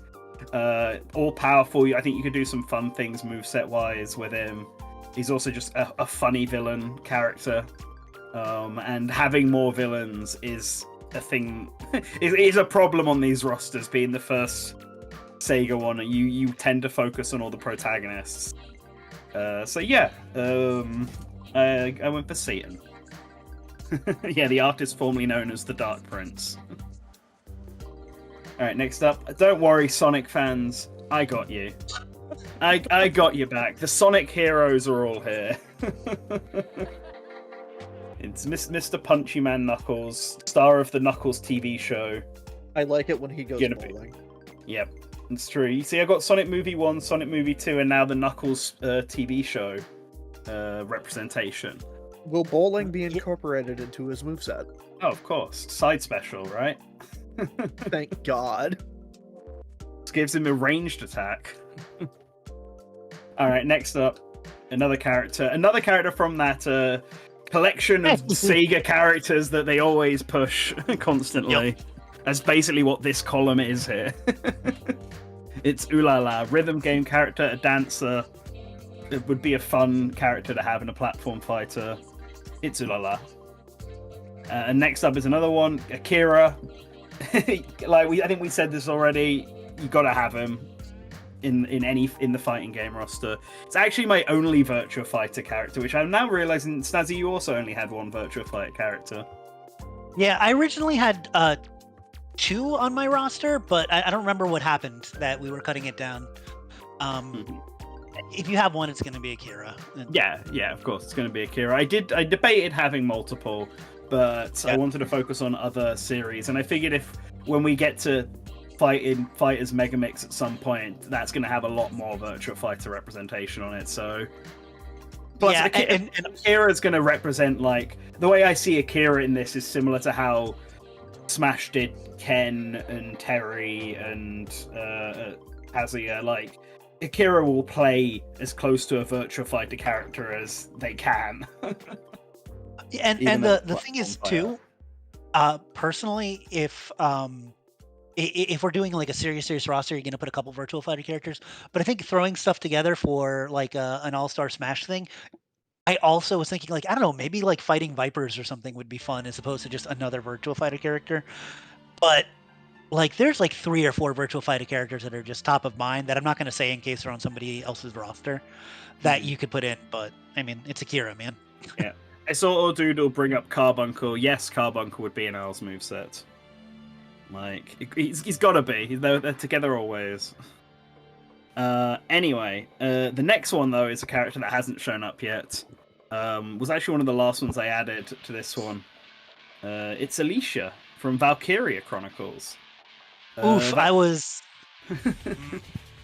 I was like, I was trying to think of other franchises, ones that weren't in the Genesis, but also weren't in the GameCube era, which is my Sega era of expertise. But Valkyria Chronicles is like has multiple games. It's very popular. There are 2 protagonists for it, Alicia and I can't remember the guy's name. And Alicia was the main character of the anime, and I just thought her design was a bit more interesting than the guy who just kind of looks like a generic soldier guy. So I figured, get her in there. You can't do Welkin. He's not an on-foot unit. He's in a tank. Okay. I mean, that would be funny in its own right. He could have a tiny tank. Then he's just popping out of. Valkyria Chronicles is that I couldn't in good conscience not put Valkyria Chronicles and not put in Shining Force just because I'm such a boomer. But I think it's a good pull. Yeah, I thought Alicia would also just be more interesting as like a gun unit, like a ranged unit. Like I did debate having some kind of soldier type character, like the Killzone guy from PlayStation All-Stars. Probably wouldn't play exactly like that, but that kind of thing, and I think Alicia fits that quite well without just looking like a generic soldier. Yeah. So next up, another character. This is my only Golden Axe character. How could you? It's Gilius, because he's the one that they always tend to use in these crossovers from Golden Axe. Which is, yeah. Yeah. He's I don't know. Man. I didn't think about it, but it's true. He's the one that's in Golden Axe 3. Like, because he's a dwarf, he lives a long time. I don't know, but yeah. Sorry to step on you, man. No, it's alright. He has the axe. It's not the Golden Axe, but he has an axe, so it's a fine representation. Okay, next up, I do have Atlas on mine, and I have Jack Frost. I wanted a Shin Megami Tensei character, and I was debating putting one of the protagonists on there, and then I thought... I'm so sorry. I'm so sorry, everybody. Somehow I hit the mute button. How long ago did I hit the mute button? Mute button for who? On my microphone. Yeah, sorry about that. Was it just for you, or did you mute it was just for me, but don't worry about it. Oh, okay. You haven't talked since like Majima, I think. No, the Slink spoke for Alicia. Yeah. You're right. Chronicles, yeah. Okay. We're good. Yeah. We're good. Anyway, Jack Frost. I thought I decided. No, forget the protagonists. Fuck them. Jack Frost is the Atlas mascot. We're having Jack Frost. Why would you go for like? Boy. Yeah, why would you go for P3 hero or P4 hero or P5 hero when you can have your homeboy? He can join the roster without your consent. Yeah, plus we need more Skrunklies that aren't from Sonic the Hedgehog on this roster. So we got Jack as well. That would have been my choice. No surprise then. Speaking of Skrunklies, up next, we've got another Sonic character, the fourth member of the Sonic crew. Yeah, you went woke. Yes, this is my woke pick. Like, kind of like Mario, Luigi, Peach, and Toad are like a 4 that Nintendo tend to use. Sega has just settled on these 4 being the Sonic 4. So I feel like they're almost always guaranteed. I completely just forgot about Knuckles. I'm gonna be honest with you guys. Why he I wasn't there? I just wrote down a bunch of Sonic characters, and then I'm like, oh, I forgot He's the Knuckles. one that Oh, works well. the best in a fighting game. Oops, the red one. Yeah. Should have just put Red Sonic. Yeah. Anyway, I have nothing else to say on Amy. Big Hammer, fun times. Next up, we have Amigo. Amigo, everyone's Amigo. Another rhythm character, hits people with maracas, fun times all around. Moving on, we've got a character that wasn't on Snazzy's, is Rent-A-Hero. Oh, Yeah, 'cause he's a funny beat 'em up RPG man. Like Rent-A-Hero is the character I think of as like the Captain Falcon, because he punches and it's goofy and I don't know. Rent-A-Hero is just a funny idea, and I was trying to think of characters that were like that meant something to Sega, and I think Rent-A-Hero kind of does. They're very tongue in cheek with it, kind of like Alex Kidd and Sonic are as the mascots of Sega. I think Rent-A-Hero at one point kind of like a Sega mascot. Yeah, So- and like the most recent Rent-A-Hero game was like sort of a reskinned Shenmue. Very strange. Yeah, it was. So Rent-A-Hero, funny guy. Get him on here as my sunglasses rep, because I think he is the only one without sunglasses on this roster. and So- He well, is Beat very Beat Captain has goggles. Commando-y in nature. Yeah, Captain Commando they're the same archetype pretty much. Yeah, him and Beat I should have had on my roster to pad out the sunglasses, but what are you gonna do? Oh yeah, Beat has sunglasses. Never mind, ignore me.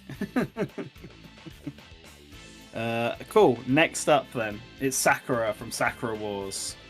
Because again, this is one of those Sega characters that I feel like always has to be here in crossover games like this. Sakura Wars is massively popular. I'm always super confused actually with Sakura. Like, she's always depicted as like traditionally Japanese dressed and has a katana, but isn't the whole game in like giant mechs? It's When a it's not steampunk Okay, mech game, she's yeah, not but it is- she's not always depicted as this. In an actual game, she also has like a military uniform outfit Yeah. that she appears in a lot. Yeah, like I know they all have military. This is her like default casual outfit, but she's always depicted with a sword. But like, I don't actually know if she ever uses it in the games. Or it's just an aesthetic thing. She does. Characters do display combat proficiency outside of their mechs. It's just that most of the gameplay takes place in the steampunk mechs. Mm-hmm. So I'm not entirely sure what they would go for with Sakura on here. If it's like a mini replica of the mech, or if you just have her be a sword fighter. But I figured they'd have to have her anyway. Oh, I'm gonna say something. This series is too new for me, and I know nothing about it. What is this? Who's Sakura? What is this game? Too new. It This is from the- this started What in the is this? 90s. This started in the 90s. You can't do Okay. this. Did it? Okay. Yeah, it's a So- Dreamcast game. Snazzy, the reason you don't know about it It's a Saturn is game. because this is a incredibly popular, long-running, 6+ game-long series that is very successful in Japan. Okay. It is from the Sega Saturn, and it had 5 games up through the Sega Saturn to the PS2 that either did not get official American releases or like Got really got late very American limited releases. like American releases. Yeah. There was one on the Um, Wii, wasn't that? yeah. Sakura Until- 5? That was a port, I believe, of 5. Okay. Yes, up until 2019, I think had an international release or very close to it. Yeah, they did the reboot series. with, Soft reboot yeah, in continuity. Umo, as the artist. Yeah, Yeah, it's that- basically like it's basically like a turn-based RPG with mechs. Not turn-based strategy RPG. Yeah, it's a kind of, right? strategy. It's like Fire Emblem. Yes. But then with like dating sim elements. So I Yes, guess it's with- just Fire Emblem. It is but just steampunk. what Fire Emblem is now. Okay. You know what's funny? I'm looking at gameplay, and I feel like I may have played it's one of these games at some point. But like I'm super not like and the name and the logo and stuff are familiar to me, but I feel like I know nothing about this series. It's like a blind spot in my gaming knowledge.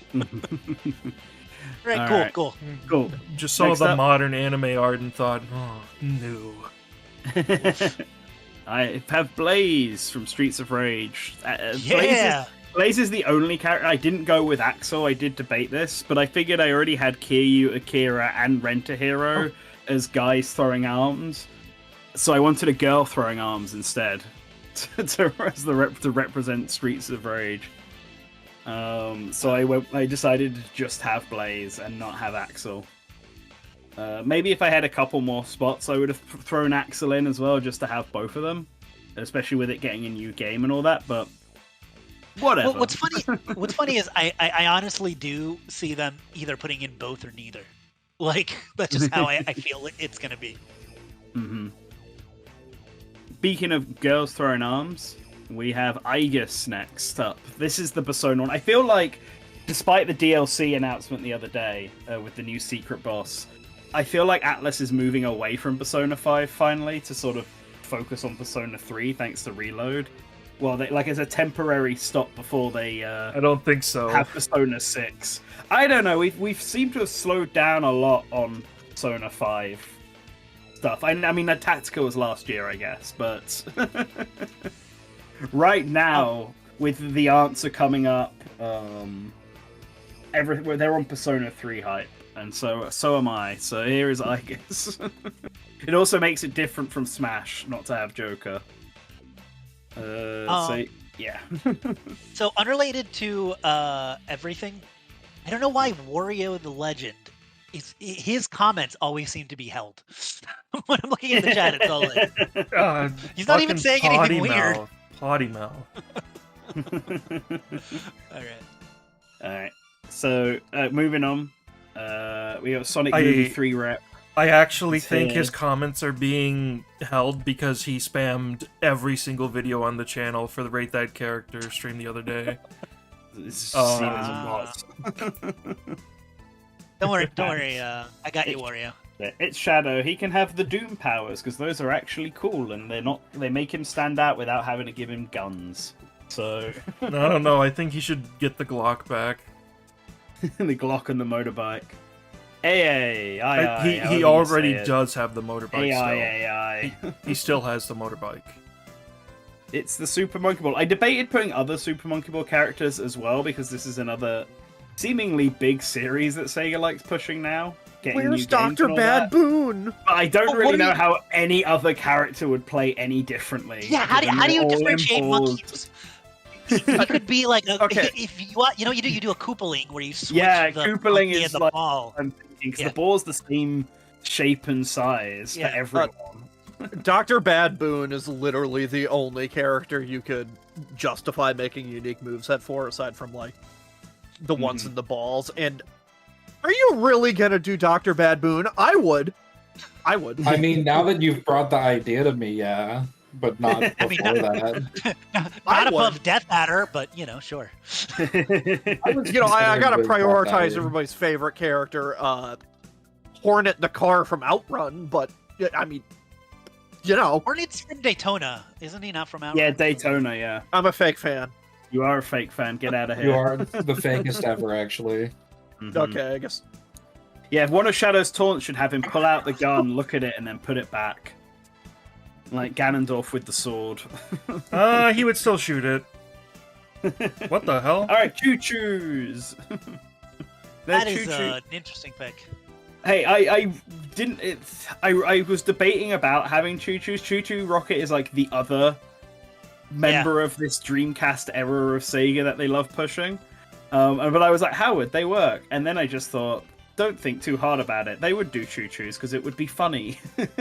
It could be like Olimar. You could have the three of them, and then like you could have like a rocket that they spawn from. That's like where the stage starts, and you run around with a bunch of choo-choos like Olimar, and just throw each other at players and stuff. And the final smash has the rocket take off, and it's like Olimar's final smash. You could have cats be summoned as side specials or something like that. There's stuff you could do for Choo Choo Rocket, but I think you'd play as the Choo Choos, not as the cats. You could even go meta with it. This could be the Duck Hunt Dog of my roster and have like side attacks where like the clicker appears and just clicks, places the arrow down or something, and the arrows cause people who run into it to like go the opposite direction or go in whatever direction the arrow is facing. Something like that. My only real comment on this is, hey Sega, you know that Choo Choo Rocket game that you released on Apple Arcade that is currently lost media? Hey, can we like have that again, please? It'll be on Switch. It'll be on Switch in the next couple months. Like everything from Apple Arcade is. I mean, I hope so. It's been years now. Yeah, no, that's been lost media for like 4 years now. Yeah. We just got that Ninja Turtles game. We got what else came over? Like a bunch of games just keep coming over from Sega. Not from Sega though. Not from True, Sega. Sega But we did get Metal Slug. Whatever the deck builder tower defense Metal Slug. From what it looks like, Apple Arcade traditionally has like a 2-year license contract where it's like after 2 years you can move over. That game has been gone for like 3 or 4 years. Yeah. Sega needs to be treating it better. They lost it. I think that would be a Sega move. They uninstalled it off the company iPhone, and they're like, shit. Shit, we can't bring it back. Sorry. I overthought. I did overthink Choo Choo Rocket. I'm all like, it's better like not as a character. There's other ways to. I didn't do it because I don't think that they work. Yeah. Yeah. You just gotta be creative. You gotta think outside of the box. I'm too boxed in. But here are the Choo Choos. Anyway, Billy Hatcher. I think Billy Hatcher was like the last character I added on. I was like, couldn't think of anyone else, and I was like, oh yeah, Billy Hatcher. He can roll eggs at people. Why not? He was in Sega Superstars, and that was something I was also considering when making this roster. I was like, this is the next edition in the Sega Stars line of games. I should probably consider bringing back some characters as veterans, effectively. And Billy Hatcher was in the original, so I thought, fuck it, we're gonna have Billy Hatcher. Let's do Yeah. QG in Smash says Shining Force characters, please.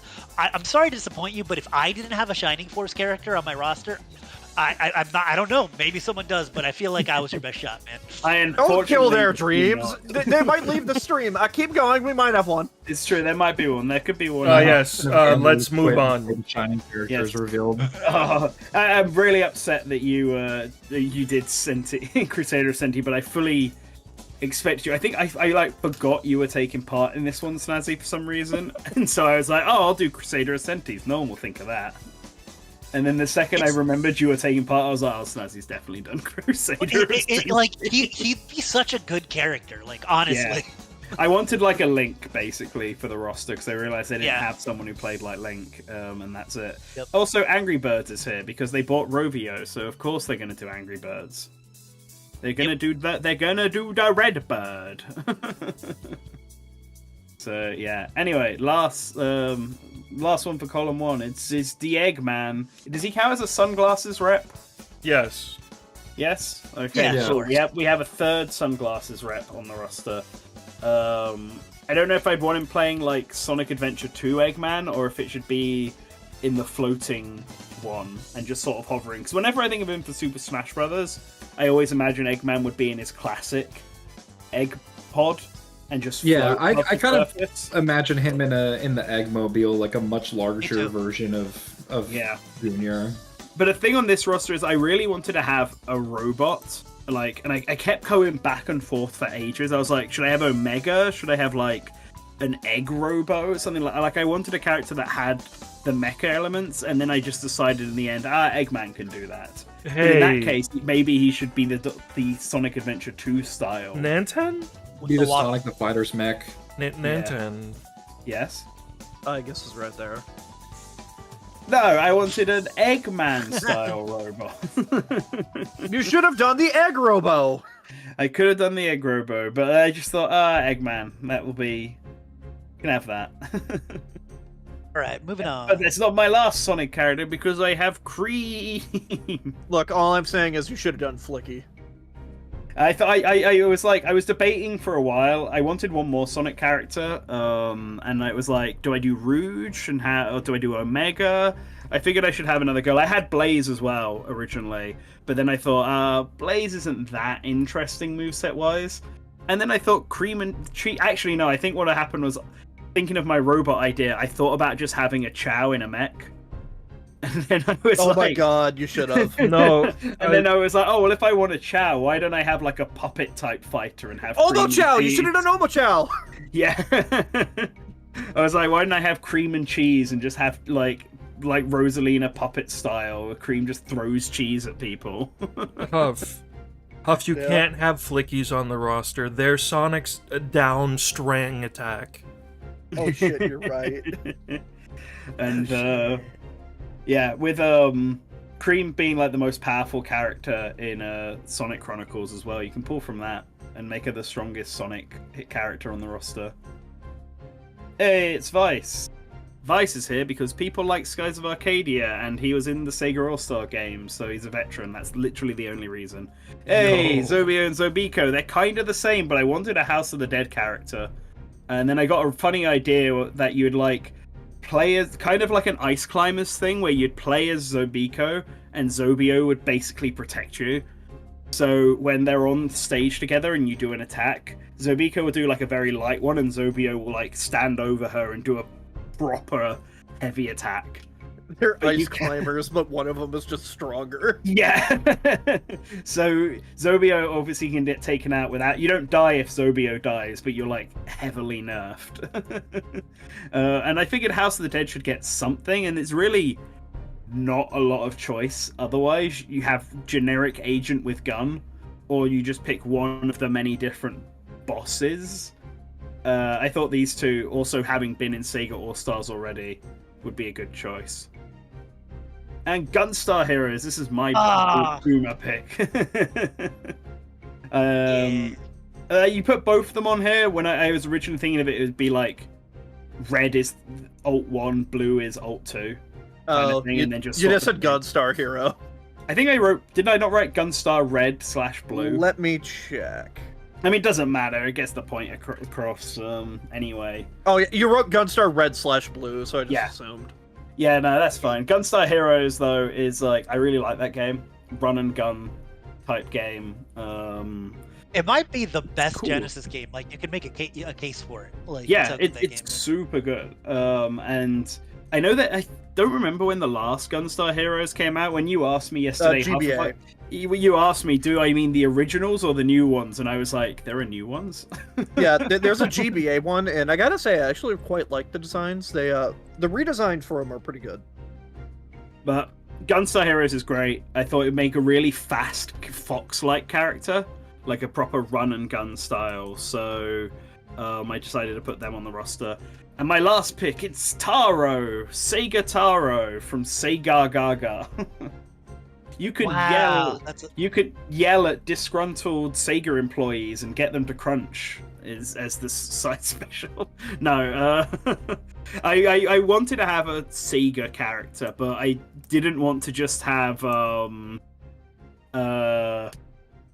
Sega Sanshiro again. Like, I feel like that's the obvious go-to one, and then that's why in Project Cross Zone I went with his son, because I thought that would be a funny one. But I didn't want to do that again, because I'd already done that bit. And then when I was looking at Sega Gaga, I was like, well, you know what, actually, we could have Sega Taro, and like his moveset can be a lot of references to classic Master System and Genesis Sega games that I'm not putting on here. Basically, just imagine that Taro can do everything that every character in Snazzy's moveset roster can do. He can just do for every character that was in Snazzy's roster that's not on mine, Taro can just do that. So Okay. that's how it works. So true. All right. Who's going yeah. third? Is that you, Huff? Sure, if you want me to. I don't really care. Yes, it's Huff, yes. Oh boy. All right. So let me switch over the text, and we're good. All right, tell me when you're good. Yep. That took Sonic. longer than I thought it would, actually, for me. Holy shit, Sonic the restaurant. Whoa. Donkey Kong. Star of Olive Garden. I see you have You see- the low poly Akira. Yeah, you guys chose the wrong Akira. I chose the right one. You chose the Akira, thank you. I did. I made 2 slots to be funny. I wasted my time. Oh yeah, Ichiban. Yeah, nobody's done Ichiban yet, and Ichiban is probably my favorite character Sega owns, just flat out. Mhm. Yeah, I like his games. I have not played the other Yakuza games because I'm a Well, weirdo. you've only played 7. Yeah, I've only played Like a Dragon or Like a Dragon 7 Yakuza, Yeah. whatever the fuck you want to call it. Yeah. Yeah. But no, yeah. I figured that if they just did a Like a Dragon character, Kiryu is just the default. even if agree. Ichiban is like very relevant. Yeah, I agree. I just like Ichi more, and he also has a pet crawfish, who's great, by the way.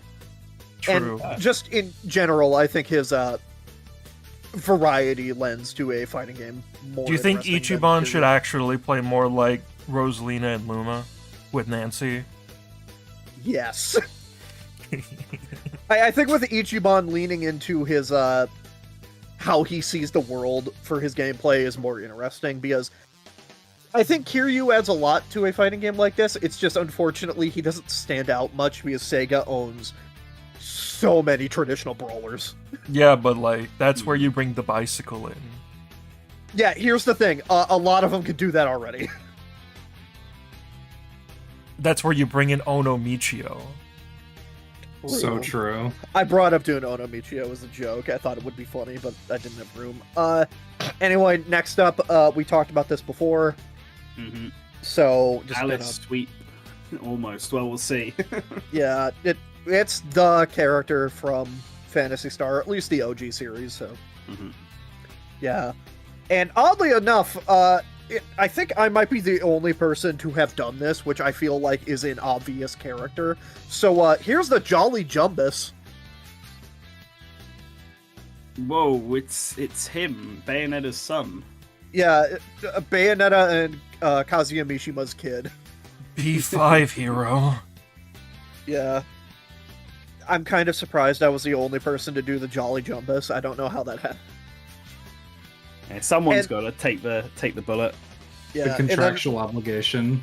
and then you know, Red the Angry Bird, everybody's favorite character. Mm-hmm. He's angry. Specifically the movie version because he has limbs. Should just do the body. Who's Yeah. that? I don't know who this is. I think his name is actually Miles. I don't know why his name is that. You misspelled his name. Oh, Yeah. His name is kilometers per hour. It's only in America. I'm also surprised nobody else has done Pai-chan because she's usually the character that gets added to crossovers. Yeah, she's the other Virtua Fighter choice. Well, you see, you're the first one to do 2. Ooh, yeah. Oh, fair. Yeah, you're right. Well, everybody else has only done Akira so far.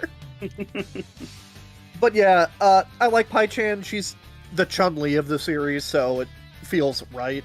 And earlier I brought up how they made Dengeki Bunko Fighting Climax, or whatever that game's called, and she was one of the few characters from Sega they picked, so it felt right here. Yeah. Also, yeah, Red Angry Bird is not a Duck Hunt character. It doesn't count for the bet. Yo, Yeah. there he is. What does he mean by duck hunt like character? I don't know. I think it just means literally fucking how. I'm assuming that's what he means. Yeah, I'm gonna need some clarity in the chat, Zach. We Yeah. gotta know if you still have to submit your $5 Yeah, I know, 'cause, you can't surely mean animal one from mammal with a obscure bird. game. Okay, animal from obscure. Do you game. know That how would be- that would big be- Angry Birds is? Okay, hold on. You would have been late for that because that would have been Echo and the Hummingbird. No, Yeah, well, he that's said why it for said mine. another one. Yeah, Another Yeah, he one. said for my Yeah. roster. yeah. Yeah, Yeah. Kiryu. I don't know what you want me to say about him. It's Kiryu. Nah, Tiger Drop negates all damage. Aha, you also did Matoy. Yeah, I wanted to do somebody from PSO, and Matoy is the one that they just kept using in promo art, so I chose her because she had renders available. Oh, It is yeah. her. There's like the only other Phantasy Star Online 2 characters that they tend to use is the little bird, Remy. Yeah. Its name, which is just Rappy. Rappy, Rappy. sorry.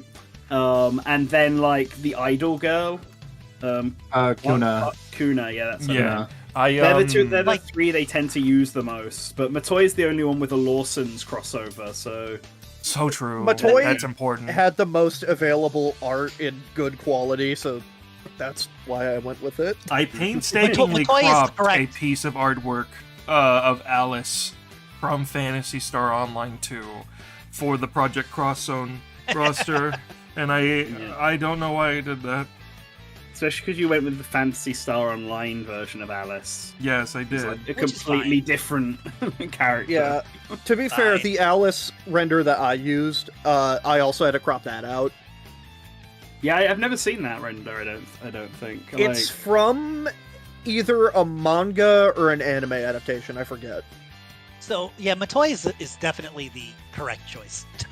I'm just gonna say that. Like, you know, Yeah, Yeah. I'm a simple man. She had the render. I Huh? stepped away Teddy! from it. I can't Wow, believe I missed Pike Teddy. then. Is this specifically Dancing Teddy? I can't believe between the two of us we've represented every Persona game. I'll kill you. True. I will come after you. I will stalk Okay. the streets of your hometown until I find you. Was Okay, stalking the future streets Jack of the Ripper. London. Right, we can have tea and play Persona 3, the first game in the series. No, what are you talking about? The first game of the series is Persona 3 Portable. So, I went with Teddy because I wanted to do like one of the mascot characters, one of the protagonists, and Mhm. I think Teddy is just a overall more interesting one in comparison to Morgana, It's true. and I just think Teddy's funny. P4 is my Yeah, but favorite modern Persona Could game. have done Koromaru. Yeah, That's a but realistic dog. that's just a dog. Yeah, they He's also the best. They also feel with Persona 3 they tend to treat Igus instead of Koromaru. Yeah, Yeah, Alongside but Koromaru's Teddy and Morgana. funnier. I mean, yes, true. yeah, but they didn't crucify him in the So story. true, they Also didn't. true. They were didn't. afraid. I want you to know, when that scene came up, I literally DM'd Slink, like, why the fuck did they crucify the dog? What the dog doing? Just an FYI, the slot could have gone to Adachi, but I thought Teddy was more interesting. Ah, That would have been yes. so funny, though. The serial killer. Would That's have something more I would have villains on done the as a roster. bit. You? Yo! You? I was gonna do a lead-in for this one, fuck. Nice. Yeah, so you guys decided to be cowards and only do one character. Like peasants from Angry Birds. That's right, I chose this is our grappler, this is the heavy character. Peter Dinklage as the Mighty Eagle. I've not seen the Angry Birds movie. This is where you've caught me out. They're fun movies. But yeah, I would say like the Mighty You Eagle. didn't do it. Hold on. Oh no, wait, no. It wasn't you. Carry on. Oh, Carry on. the Mighty Eagle meme of saying no is probably more iconic than multiple series Sega owns. So true. I send that to you all the time to respond to random things. Yeah, like when I texted you about the No. Move on. Stop it. Okay, Knuckles, it's Knuckles. Okay. Honey. Yo, it's that Yo, character from it's Sonic the funny. Fighters in Lost Judgment for the. for the Yeah. PS4. Yeah. Fighting Vipers is the other bigger series that they own for fighting games, and Mm-hmm. Honey is the character that is stuck around from it, so I opted to go with her. Yeah. And they like her so much that they made her into a Sonic character for some reason. I debated putting Honey on my roster as well. That was one of the ones I cut. Yeah. Fighting Vipers got so close to being on my roster that it was on my roster Yep. last night. I'm glad we all felt that way. Also, I'm kind of shocked that at least 3 out of 4 of us have Alice Landale on our roster. Yeah, It's I don't know how that happened. She's peak, that's Yep. why. Because people want to do Phantasy Star, but don't want to just do online. Because no one knows anyone from online, that's the problem. The problem Yeah. is I know characters from online and they don't appeal to me specifically, so I just, you stick Yeah. with every platform fighter needs like a sword character from an old 8 or 16-bit video game. I don't make the rules. yeah. True. You always That's need how it Marth. works. Yeah, There we go. I knew it was There's knew Majima. it was coming. it's Majima. He's funny. All right. I don't have much to say about Majima. We discussed him already. Next. Next. And that's Sakura as well. Yeah, I feel like Sakura is one of those characters that kind of needs to be here. I don't know what made up game this is, but whatever. You guys seem to like it. It's from an anime, thank you. Japanese Banjo-Kazooie. This is Just from a like one of my mobile Japanese game. animes. You're a mobile game. It's true, I am. If you look at my profile picture on Discord. All There right. we go. Wow, you went for all 3 Persona games. Yeah, I went Damn. for the 3 Persona games. All 3 of them got a rep. Well done. Well done, Atlas. Losing Congratulations. 50 subscribers every time we make the You same still, joke. we have the same amount of Angry Birds reps as we have Persona reps. That's right. We went with another Angry Bird. I went with King Mudbeer because I like Bad Piggies. It's a fun game. Also, apparently his name is the King from Angry Birds, like the traditional game. Apparently this is his official name now. King Incredible. Mudfish. Incredible stuff. I don't know why, but I'm very happy with that. But yeah, next up is Amy. Whoa. One of the more fun characters for a fighting game from Sonic, to be honest. Just because she has more going on than just punchy. He has So that. yeah. I'm disappointed that you brought up doing Harrier, Snazzy, because this was my niche Genesis pick. Or arcade pick. Yeah. Big Gunman. I didn't mention it, but yeah, I was doing Harrier and originally, and then replaced with Rent a Hero, and then also bounced from that to Taro because I figured Taro can just do everything Harrier can anyway, and Yeah. that's why Harrier missed my roster. This series is something that I'm kind of surprised nobody else has done, but every roster needs a character that is forklift certified. I thought about doing Shenmue and Ryu because Shenmue's appeared in like all the All-Star games, I'm pretty sure, or at least the latest one. But like between Like a Dragon taking a lot of Shenmue's like appeal and Shenmue, just the state the Shenmue franchise is kind of in right now. What? You're not It's like- satisfied with Shenmue 3? It's gone from being like this old Sega legacy title that's like a cult classic that everyone wants back to being a Sega title people like, nah, we're good actually. I stand by the fact that Shenmue was one of those series that people wanted to be brought back, but the people that were asking for it never actually played any of the games. So yeah, he'd have a fun moveset with being able to roller skate around and run from the cops and spray paint. That's what he does. It's true. Summon a cop car like Velma in Multiverses. Yeah. All right, and then next up is the actual SMT character, because I decided Red Bull series. Demi-Fiend. SMT is a good franchise. Actually play it. Don't just play Persona. Don't play 5. Play 4. 4 is the best one. Play probably. 3 if it needs to be a Switch game. Oh yeah, fair. Okay, so So I got a question for you, Huff. yeah, You see these layers down here? You see how this one is over here? yeah, Is that supposed to be over there? I believe so. Okay. Yeah, Arl. We discussed it, but Mage and Mage, because of Madao Monogatari and Puyo Puyo, adds a lot to make a fleshed out moveset, and I feel like she'd be fun. So now onto the Sonic series. We need a rival for Sonic. We need a dark reflection of him. That's why we chose the best choice with Fang the Sniper, aka the artist formerly known as Knack the Weasel. Damn, not going for the Zavok. I had Zavok on here, but I was told to take it off by somebody else. I wanted to do Zavok so bad. He's so cool.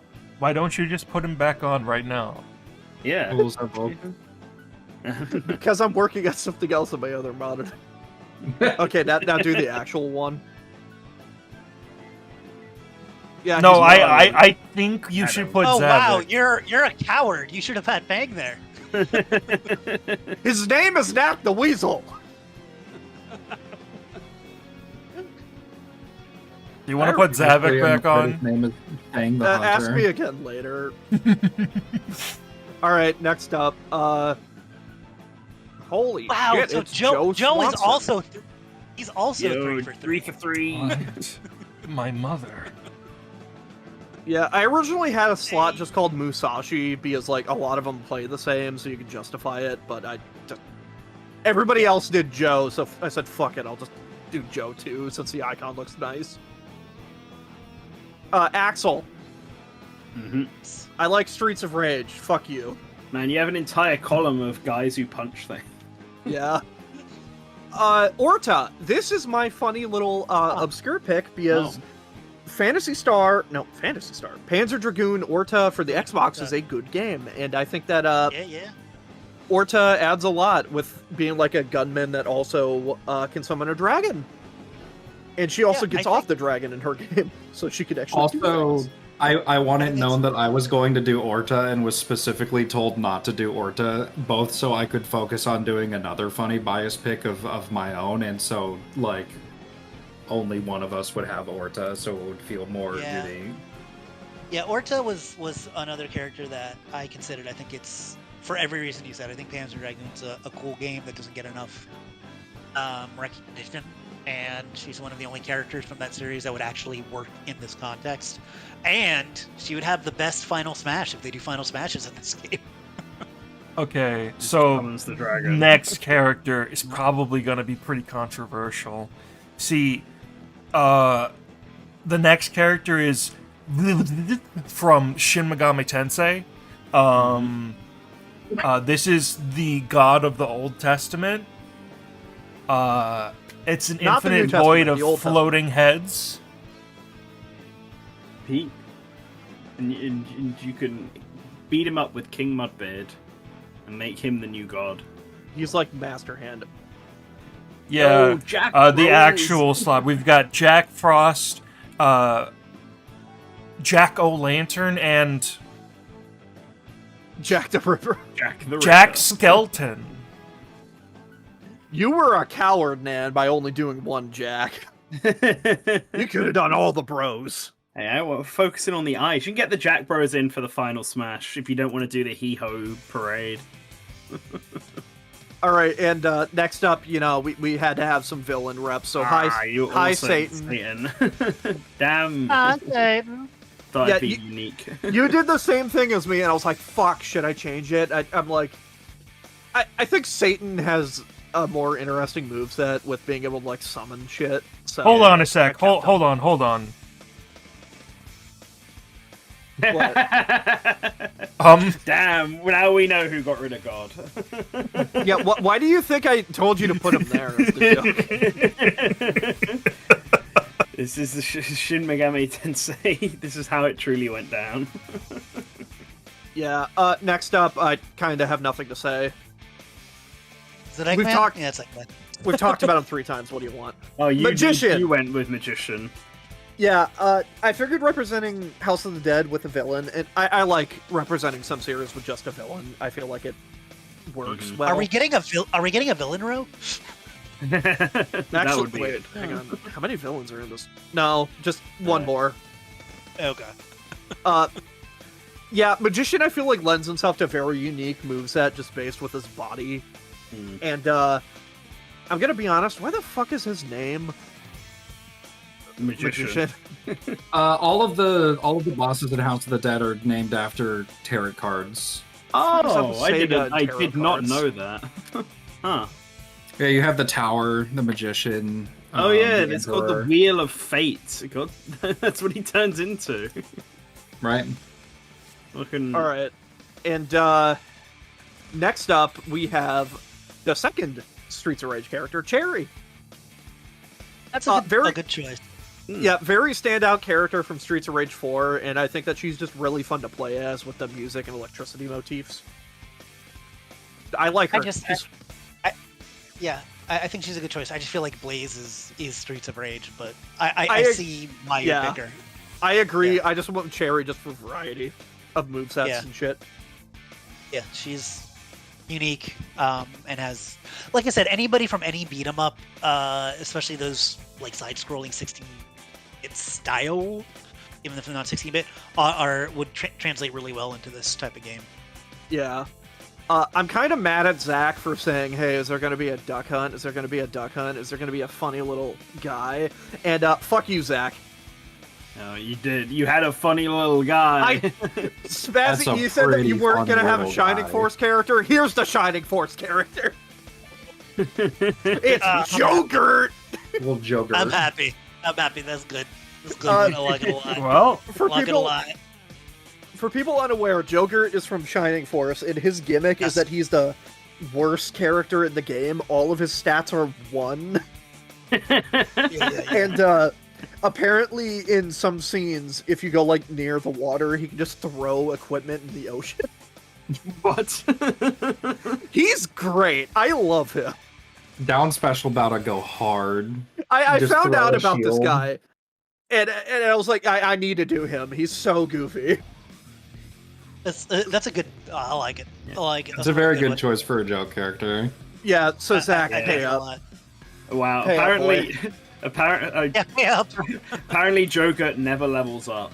Yeah, But he's for great. every I fucking love him. He's for already for perfect. every enemy that you beat with him, you get a piece of equipment that if you give to another character, turns them into Jogurt. Yeah, So that you could just have your entire army be Jogurt. I love this guy so much. They just decided to make the game unplayable if you have him.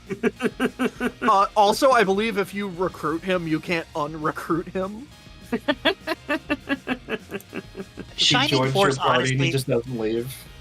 Shining Force honestly has so many characters that are good. Like Shining Force is great. Anyways, Yeah. Next up, I wanted a more modern rep because if you noticed, post Dreamcast, it's kind of just Yakuza, Angry Birds, Persona, and Orta.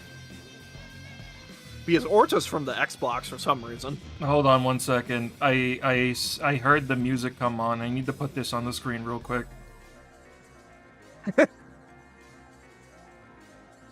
Boy, y'all. Walter. So true. Thanks, Walter.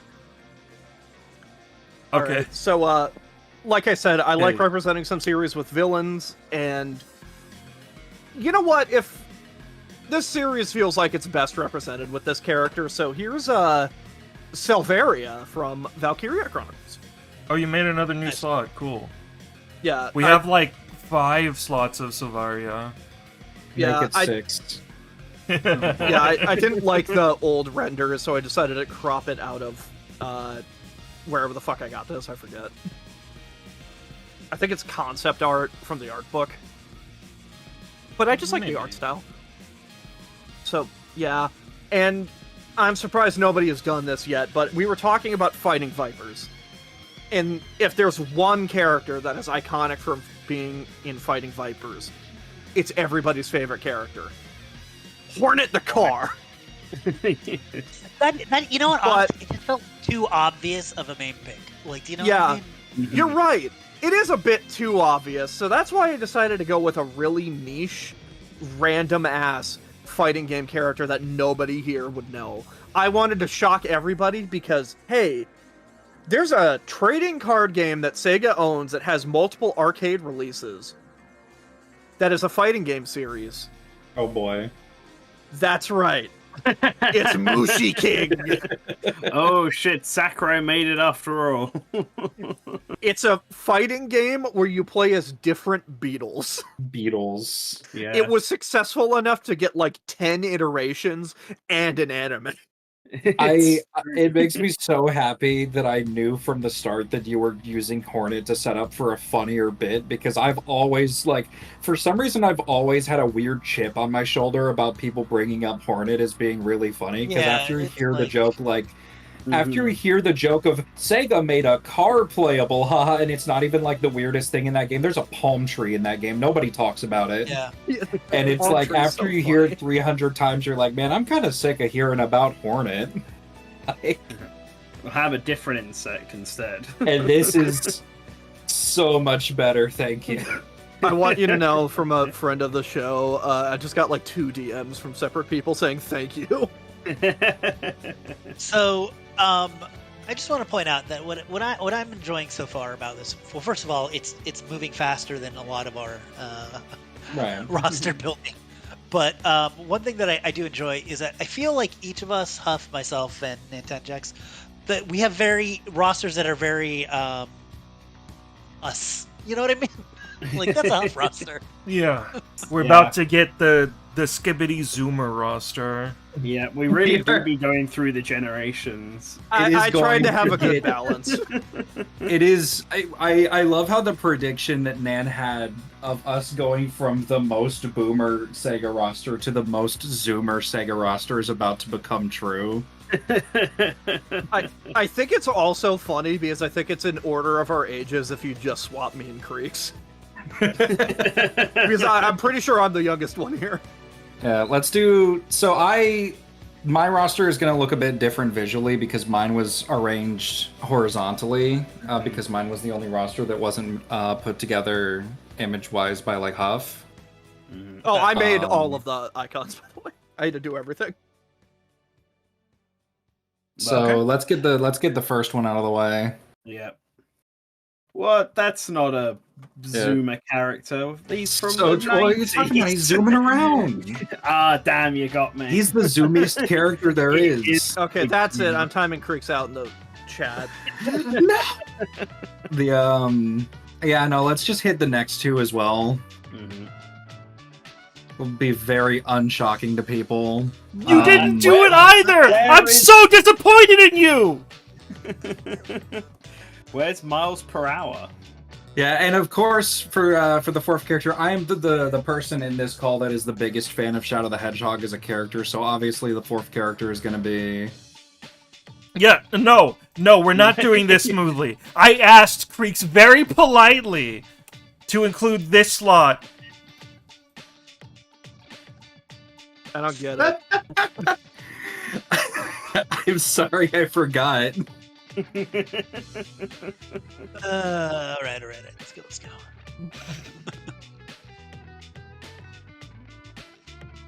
Yeah. Hey. Whoa, Yeah, so, my favorite Shadow character. Despite probably being the person in this call that likes the Sonic series the most, I do not have the main 6 necessary Sonic characters on my roster. That 3, that's all you're getting. That is going to be indicative moving forward. Hey man, I Um, felt like I had to put those characters. You think I didn't want to put 12 Shining Force characters in? I no. believe you. Tails has I to be believe in there. you. Damn, I So- guess this isn't Sonic and Sega All-Stars anymore. Right. So yeah, the next character is going to be Jackie. And we can go ahead and do the last one on this row as well. I went ahead and gave Virtual Fighter a full suite. Like, remember when I said that my original thinking for this roster back when we knew we were doing Sega was, oh, I'm going to do like a Sega 2D fighting game. And I did not adjust my roster enough to accommodate for it being a platform fighter. You're seeing what that looks like now.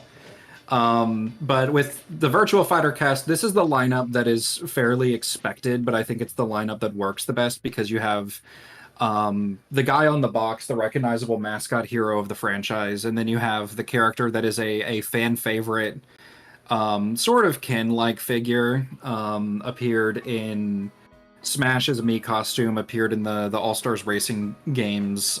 He is my main. I love his Jeet Kune Do moveset, and Virtual Fighter 4 and 5. And Pi is just like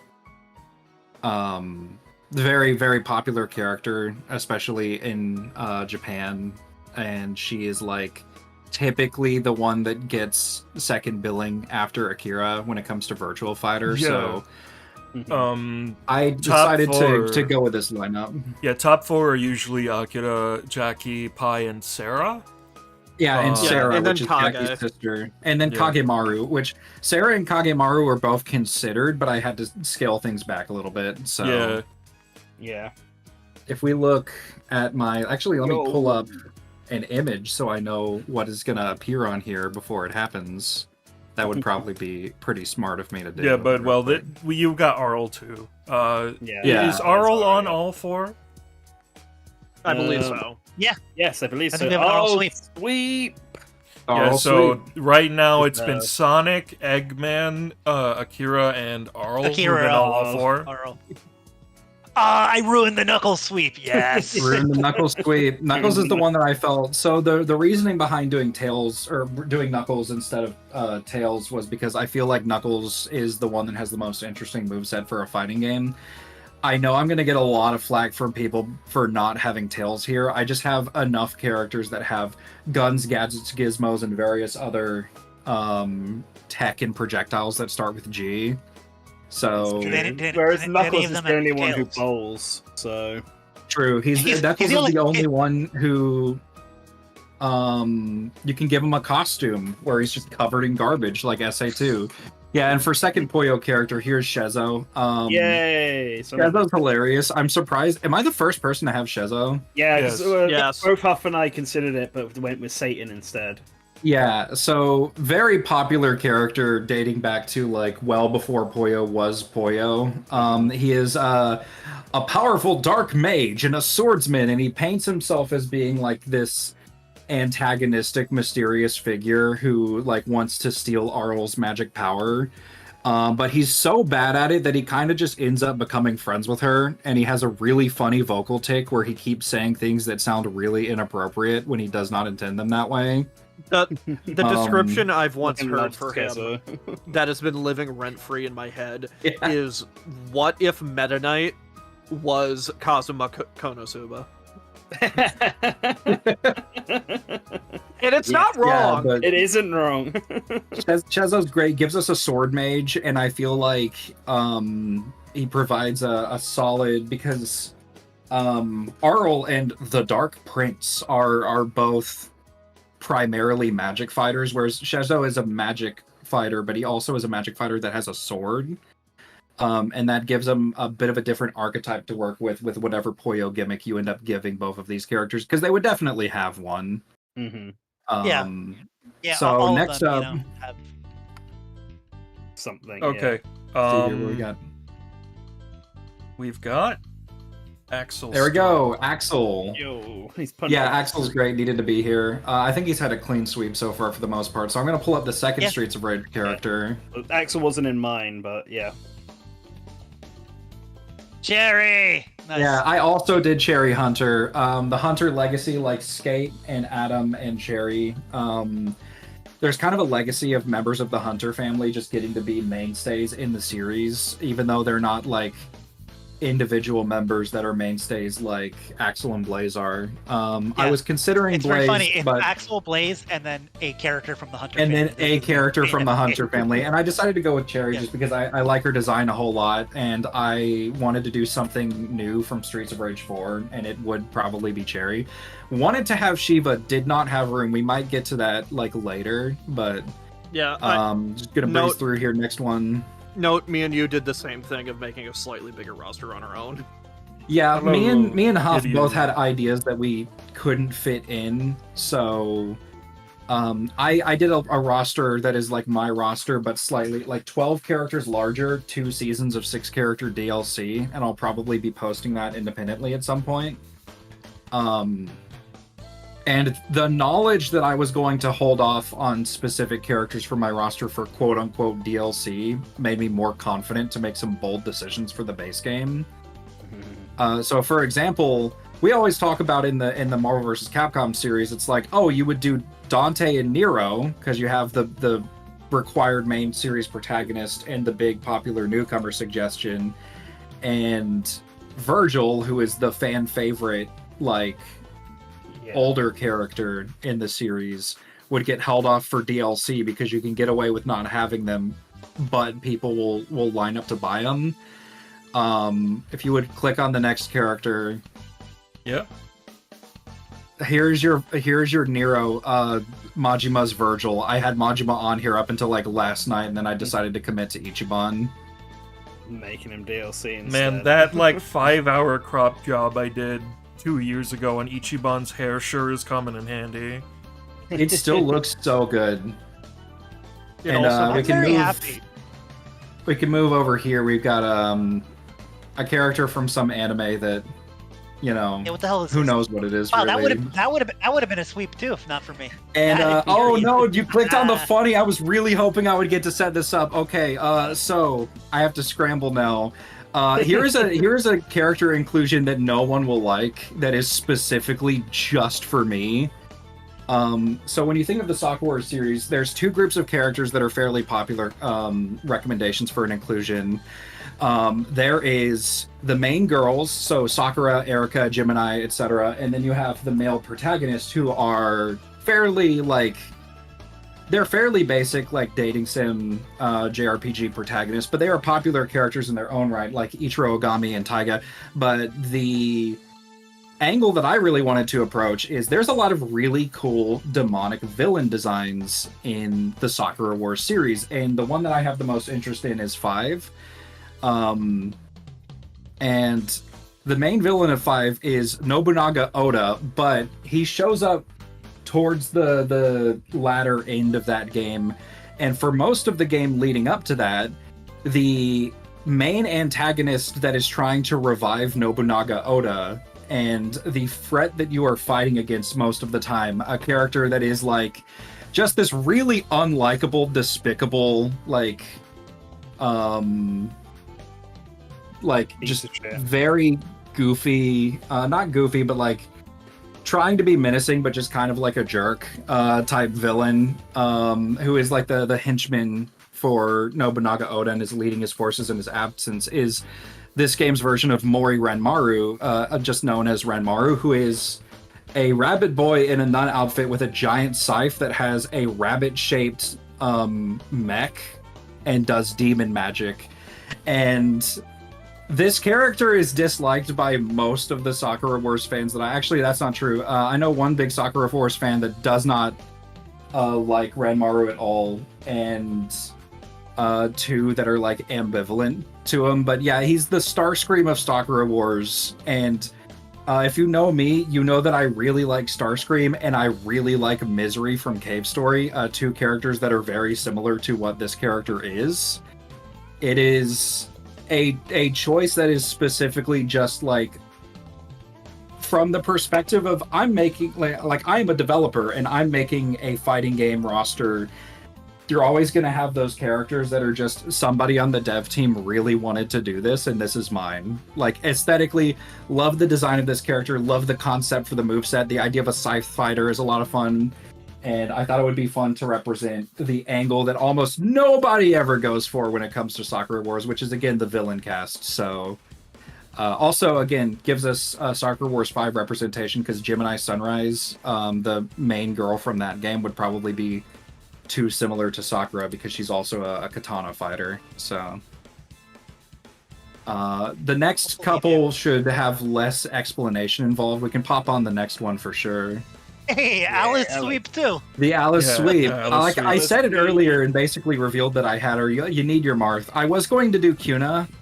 It was requested of me from someone that it is in another chat that I'm in, but I ended up wanting to do something with another prominent Sega RPG franchise that had to do more with those, the modern entries of that series as opposed to the classic one. So I was like, I'm going to stick with Alice and do classic for Phantasy Star and modern for that other thing.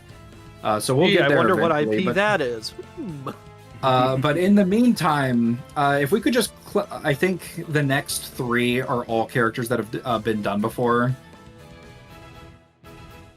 Yeah, Hey. Rystar, Vector Man. You have Vector Man as well, and I also Magician. have Vector Man. So Vector Man was like one of the characters I mentioned. I went through and I grabbed a few Genesis characters because I felt like I didn't have enough. Vector Man was like, it came down between him and Sketch Turner, and I was like, well, Sketch is fairly similar to like the Streets of Rage and Yakuza and like Virtual Fighter casting, being like a humanoid hand-to-hand combatant that can pick up and use items in his vicinity. So I decided to go with Vector Man instead because hey, he's a robot made out of floating parts. That's cool. Rystar is like obviously your every fighting game needs a weird stretchy character that has long limbs. I don't make the rules. I don't even necessarily have to like the rules, but he's our Dalsim. And Magician is just like a big monster character, and again represents House of the Dead. Probably the best thing you can go with, unless you go with one of the weird spin-offs, like the zombie beat 'em up one with that one detective that has like a Frankenstein face, or Zobiko and Zobio. Yeah, I didn't talk about it last time, but Magician was also something that I considered. I think it's a pretty cool choice. And I think Yeah. whenever you do something that's like a villain character, I think it's cool. Because I feel like Smash kind of laid out this groundwork where everything is just kind of the main hero character. And I feel like when you can get away from that, it's interesting. Yeah. We'll get to the next one. This gonna be a fairly easy to explain one. I have some choices on my roster, like Shezo and Renmaru, that are unique that I'll talk a little bit more about. But most of the ones that we've done before, I'll breeze past because we don't want to be here all day. But Fights. Knights. Knights. So then we have our next big interesting choice. This is Tillis from Burning Rangers. She and Sho Amabane are like the two main characters of that game. You can choose which one you want to play as. Do you want to play the boy one or the girl one, basically? And for those in the chat that don't know, because this game is fairly niche, it's in that middle ground of being really popular among Sega fans, but nobody knows it unless you're knee deep in the Sega sauce. It's a hipster. It's a hipster favorite Sega franchise. After Knights and Sakura Wars, Burning Rangers is the Saturn hipster game, and it's got a great OST. And the idea behind the game, if you're not aware, is the Burning Rangers are this Super Sentai Power Rangers type like sci-fi team of futuristic firefighters, and they have these like jetpacks strapped to their back. And the way that you play the game is you fly around the levels and do a handful of you put out fires and you do like different objectives. Like each level has a set of objectives for you to do.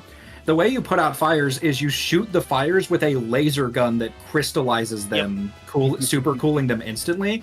So the idea is like you can have them like you can have them like fly around and do like crazy over the top superhero like kicks, punches and stuff like that, but their main gimmick would be like Tillis here, she'd have like the crystal gun that super cools the fire, and so when you hit an opponent with it, it could like potentially there could be a special move that freezes them in place temporarily, or maybe slows them down somewhat. Maybe have some kind of like ammunition attached to it so it doesn't become too busted. But yeah, no, like Burning Rangers was something I knew going in, was like I really want to do this, and I don't think anybody else think of has. this IP. Yeah, I didn't think of this IP, but this is a super great fit for a platform fighter. Like this would be a very, very cool. Oh yeah, like lots of interesting things you can specifically do, especially in a platform fighter that you can't do in a traditional fighter, just because again the free range of movement that characters like this and Knights kind of give you. What does it say about me as a person that I'm familiar with Burning Rangers but not Sakura Wars? I don't understand why. I think It just means says that you're not American. Japanese. Yes. And then speaking of the Saturn, we're actually not done with the Saturn yet, because we got Scrimblow Bimblow, the lovable Scrunko that we've all come to know and enjoy. So this is a stall. He's from a cult classic Saturn platformer, and some people might recognize him because they had a running bit in the Archie Sonic comics where they would just hide this guy on the covers of like every single issue for a long run during the 90s, because one of the artists was a big fan of a stall. Sure. I've never Yeah, heard of this. I've described here's the this thing. character as my sleep paralysis demon. If you like, I think you need to take like a different picture of him and put him on here because some people might be familiar with like the cover art picture or something because like that. Oh, the cover art picture is you so used ugly. is Let so- me get it. Yeah. Like the picture you use is so like. Yeah, the American Not cover art indicative. is really funny for this character. I'm gonna grab it and put it in the chat. I've just had a look at it because I was like, I've never heard of this game before. If you want to show it on screen. But the reason I went with this character is because Astal has the sort of gameplay like flow and function. Well, obviously, like the mechanics and the way that it works is a lot different, but it has the same core gimmick as Mischief Makers over on the N64 around the same time, where most of the way that you interact. I turned off everything on my computer somehow. Trying to push the installed box art down. Y'all got. Oh my god! It happened again. Never mind. I'm not even gonna show you the install cover art after that. Christ. I've seen it. Look it up if you're in chat. I am but yeah, the reason I add him is because most of the gameplay in Astal is like you pick up things and you grab them and you throw them. And I was like, oh hey, you know what we don't have on this roster otherwise? A grappler. Like Rystar can grab people from a distance, but he's not like doing pile drivers on people. And you can kind of do that with Astal. I think that's a fun direction to kind of take that. So yeah, no, that's kind of just what I ended up going with for the Saturn. And if we move on forward, we'll end up getting into the Dreamcast era. We can probably just click on the next two after Astal. Actually, we could probably just clear out the Dreamcast era in one swoop. Yeah, we have... I say Dreamcast, but we have the JSR Future version of Beat, both because he works better in a fighting game because there's actual like technical combat mechanics in that game. And also just because I like Future more, like aesthetically and as a video game. Vice, I would be... I think I would be in big trouble with somebody I know if I did not have Vice on this list. And Amigo is just like... So Amigo's an interesting one because it came down between Ulala and Amigo. And not having Ulala, I'm aware, very bold decision. I'm gonna say. And I probably should have stuck with her, but we were talking about this. Knights and Amigo are two of the only, like... we have Vector Man, Rystar, and Astal, but like when we were first discussing, like me and Huff, it's like, hey, I'm gonna have a bunch of like human characters on my lineup. This is a platform fighter. I should probably have some Scrimblow Bimblows, some lovable Scrunkos that we all love and enjoy. And we were talking about, I was like, well, I don't think that Billy would work very well because the egg mechanic is really weird. I don't think the Choo Choos work very well because like their bodies are shaped weirdly. And I was like, I'm not doing Decap Attack because if that happens, that's going to be by the will of Snazzy. And so that was just sort of like I was like, well, I need a few more cartoony characters. I'm going to go with Amigo as like the rhythm game rep for the Dreamcast. And I think that there's a lot that you can extrapolate out from just like the idea of like the maraca and like the rhythm move set, and just like the general shape of his body lends itself very well to like a platform fighter kit. So we start getting very different from the other rosters so far. Yeah, there we go. Once we get into this row, because I have accidentally killed the Joe sweep. I'm sorry. Yeah, You're a Joe hater. No. So it makes sense, though, man. Yeah. yeah. Like, so this is Hatsuma. For those that aren't aware, Hatsuma is the main character of the PS2 soft reboot of Shinobi from the early 2000s. And I've unfortunately never finished this game, although I would like to, because I have played a bit of this game, and it is actually like really underrated and has some really cool visual design. He's got a really long flowing scarf that follows everything that he does. The mechanics are really interesting because he has the sword that is constantly draining his like health because it's cursed, but dealing damage can both negate like the health drain and heal you. So it's sort of, he is this very powerful, very fast moving, decent reach combo character that can do all this crazy stuff. But if you are not engaging, if you're not playing aggressively, if you're not playing to win, you will be just whittling yourself down over time. So it's something you always have to, like, you got to go, you got to get in there. And I thought that was a really fascinating. I'm not sure how you would translate that without it being a balancing nightmare. Maybe they would ignore it entirely, but his moveset is still a really fun, and I think his design is really solid. And Shinobi on PS2 is an underrated banger. Please go check it out. Yeah, my thing is that the PS2 game is old enough now that obviously it is itself a retro pick, because it's not like they've used him in new games since then. So if you're gonna do that, you might as well go back to kind of the original series. But he was used in Project X Zone. I don't remember if it was the first one or the second one, but I swear the only reason they did that is because they paired him up with Strider and they both had the long scarf. I feel like that was the only reason. It'd just be how ninjas be. So we're now moving. We've made it past the Dreamcast era. We're now into like for the individual characters on PS2 my Xbox era. right. For the individual characters, we're into the third party era. We got Sylvaria. Again, like Sylvaria was talked about before. She's got the Valkyria Chronicles, like Valkyrie powers, and she's got a big shield. She's got a big lance that she fights with. She can command soldiers with guns and all that. So plenty to work with there. So when I mentioned that we didn't do Orta so Huff could do Orta so I could have a funny bias pick,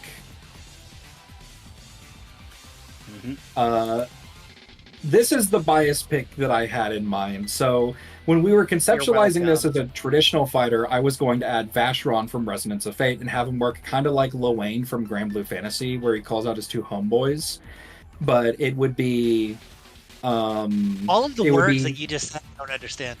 So true. Basically, I was going to have Vacheron be a character that would have, like, his light attacks would be him doing a move, but his medium and heavy attacks would be calling out the characters Zephyr and Leanne, who are the other members of the main trio of a gun-based, turn-based strategy combination action game called Resonance of Fate, developed by Tri-Ace for the PS3 and Xbox 360 as an early 2010s Sega RPG.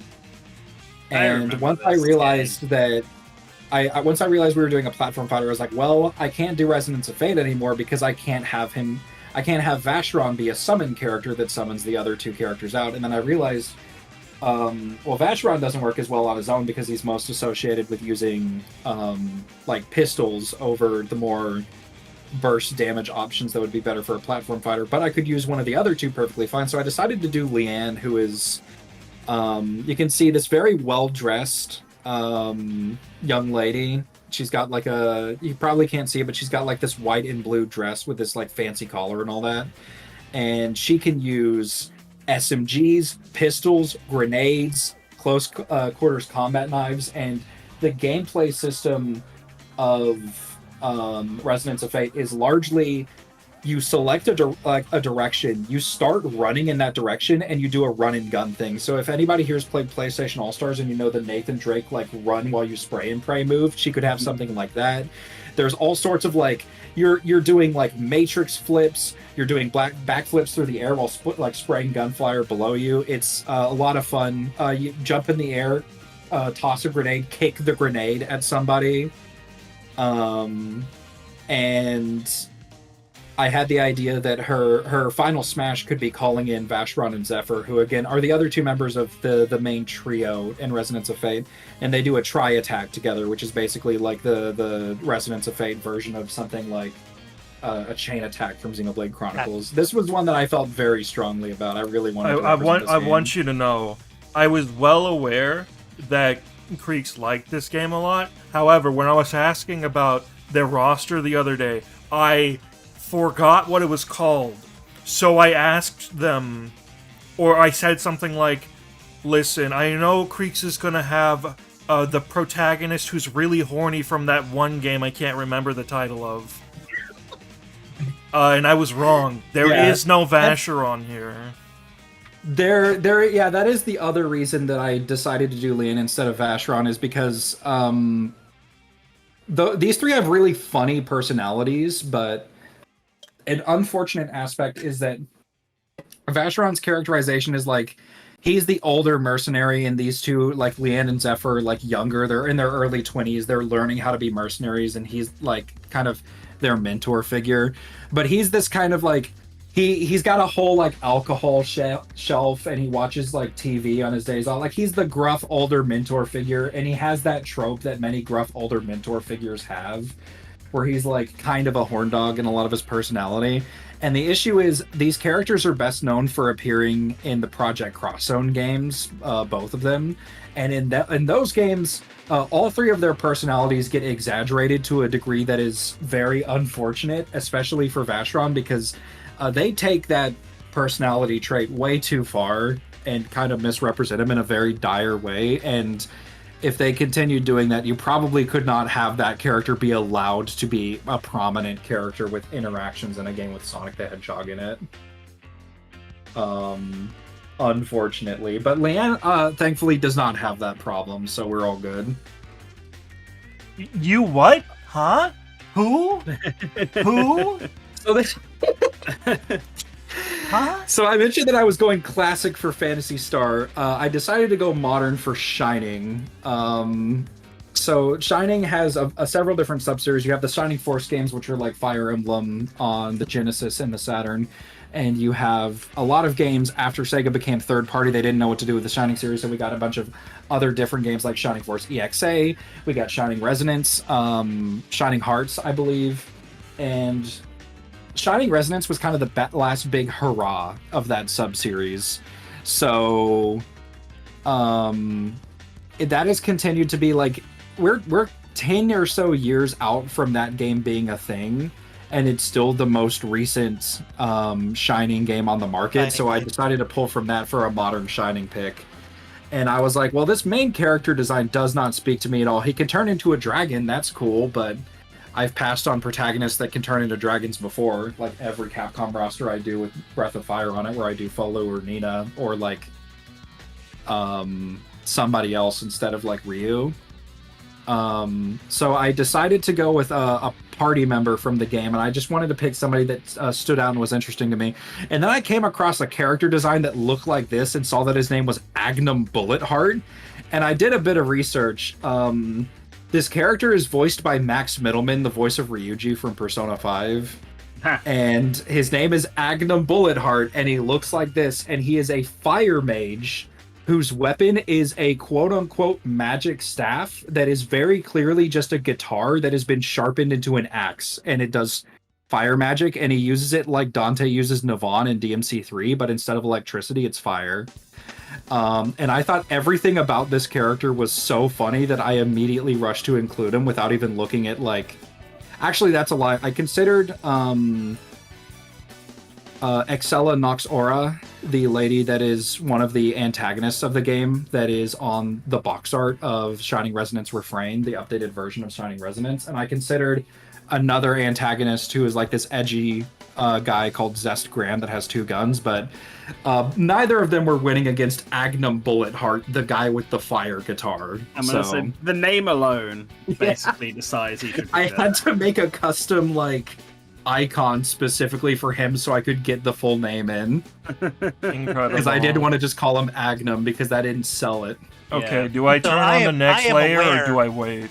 Do you need Turn a on the I'm next aware that layer. the Shining. Yeah, I'm aware the Okay. Shining series has other ad games after the Genesis. Right and after Sega the CD fourth games, series kind of tapered off.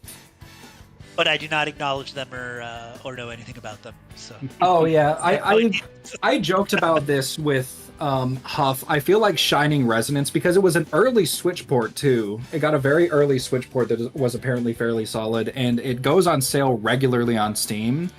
So Shining Resonance Refrain is one of those games that we keep like... It's that game, that one Metroidvania called Momodora, or like one of the I games love in the Momodora Momodora. series, because there's a lot of Momodora games, but they're the one that's a 5. Metroidvania with a very nice pixel art. Shining Resonance more. Refrain, Momodora, and one other game that I can't remember, are those types of games that everybody has in one of their game libraries somewhere, probably not played it. It's one of those games that just kind of like fills people's collections and then they forget about it because they get it on sale. Yeah, like 75% of my Steam catalog. Pomodoro's real good though. Yeah, It's real good. Chad. I talked about it recently. Chat Sega only owns Bayonetta 1, so they Yeah, can only so- use stuff from Bayonetta 1. Yeah, Bayo can only use Bayo 1 stuff. But Bayo is not alone from Platinum Games because I also Oh my boy. god. Let's go. Yeah. I committed to boy. doing Jack Kamen from Mad World because I really like Mad World for as poorly as a lot of the content it has aged. I forgot that game existed. Like I completely forgot about that game. Now And all these memories are yeah, rushing back. I love the soundtrack of Mad World and Anarchy Reigns. I love the aesthetic of Mad World. Like I said, a lot of stuff in Mad World has either not aged the best or was really stupid when it came out. The game's got a very simple combat system that becomes fairly repetitive as it goes on. But the style that it has and the tone that it has are so cool and specific. That's not Sam Gideon. I actually wanted to do Sam, but I decided to do Leanne instead because I didn't want two like extremely mobile gun characters on a platform fighter roster. But yeah, no, like Jack, he's a big heavy guy with a chainsaw arm. He can grab people and like shove them into trash cans, and a big focus of the combat in Mad World is lining up combinations of environmental things. So I had the idea that like maybe his specials, like one of them would be hitting somebody with like one of the signs, another one would be like shoving a character into a barrel or something like that. That would kind of like give you the ability to like your specials interact with each other in a way that you can combo one into another and get a higher reward from it, just like in Mad World. Honestly, it's all worth it if Steve Bloom comes back to voice him at the end of the day. All right. Next one? Last row. Last row. So we got Sagata and then the buyout characters. I'm very surprised that Yeah. you are the first one to have Sagata Sanshiro on your list. I was so shocked, genuinely. No, before stream, remember how I said that there's one character I'm surprised that only you did? This is it. Mhm. Yeah, I think Yeah, I it made it just- sort of clear why I didn't do Sagata. I thought it would just be too obvious. Yeah, but I Sagata's didn't have to great. He replace- can do whatever you want him to do. He's a nonsense commercial character. He throws people and they explode twice. It's great. All right, I'm gonna see Yeah, if I've like, called he's you a out character that's cool, successfully. but, like- All right, keep going. Is this you, Narukami? No! Damn it! No. It is. So I mentioned Hell yeah. specifically, I for a while I was like, hey, can I get away with not doing P5 on my roster? And you specifically were like, oh, it's gonna be Yu Narukami from Persona 4. Specifically, you said P4 hero as you always do, and I was like, no, Slink, you know me. I haven't put Narukami on a roster in like a good while because at this point with me, when it's Persona, it's all P3 all the time. I love Elizabeth. I can remember when like Elizabeth was one of the big things that people remembered and talked about the most from P3. Obviously, that era is far past, and she no longer has like the status of being sort of a mascot for the Persona series as a whole, along with characters like Aigis and Teddy.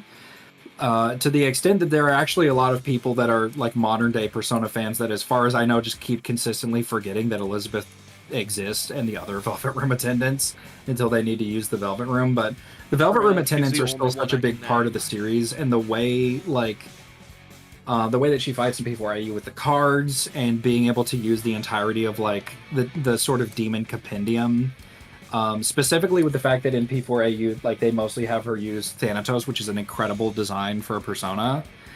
There's a lot here that I thought would be really fun, but I could not get away with doing Elizabeth as a solo rep for the franchise. So our following characters: contractual obligation.jpg. Never ask me for anything ever again. And then after that, show of hands, how many of you people forgot that most of the Vanillaware catalog was owned by Atlas? Not me. Yeah, If I- you even know what a Vanillaware is. I was like unsure about this when I was looking through stuff. Like because I was looking for games published by Sega, and I saw some of the Vanillaware games come up, and I was like, do they own this, or do they just publish it? So the easy way that you can normally check is to check the trademark, and anytime that you see something like a listing for a game online, you can check the copyright information typically.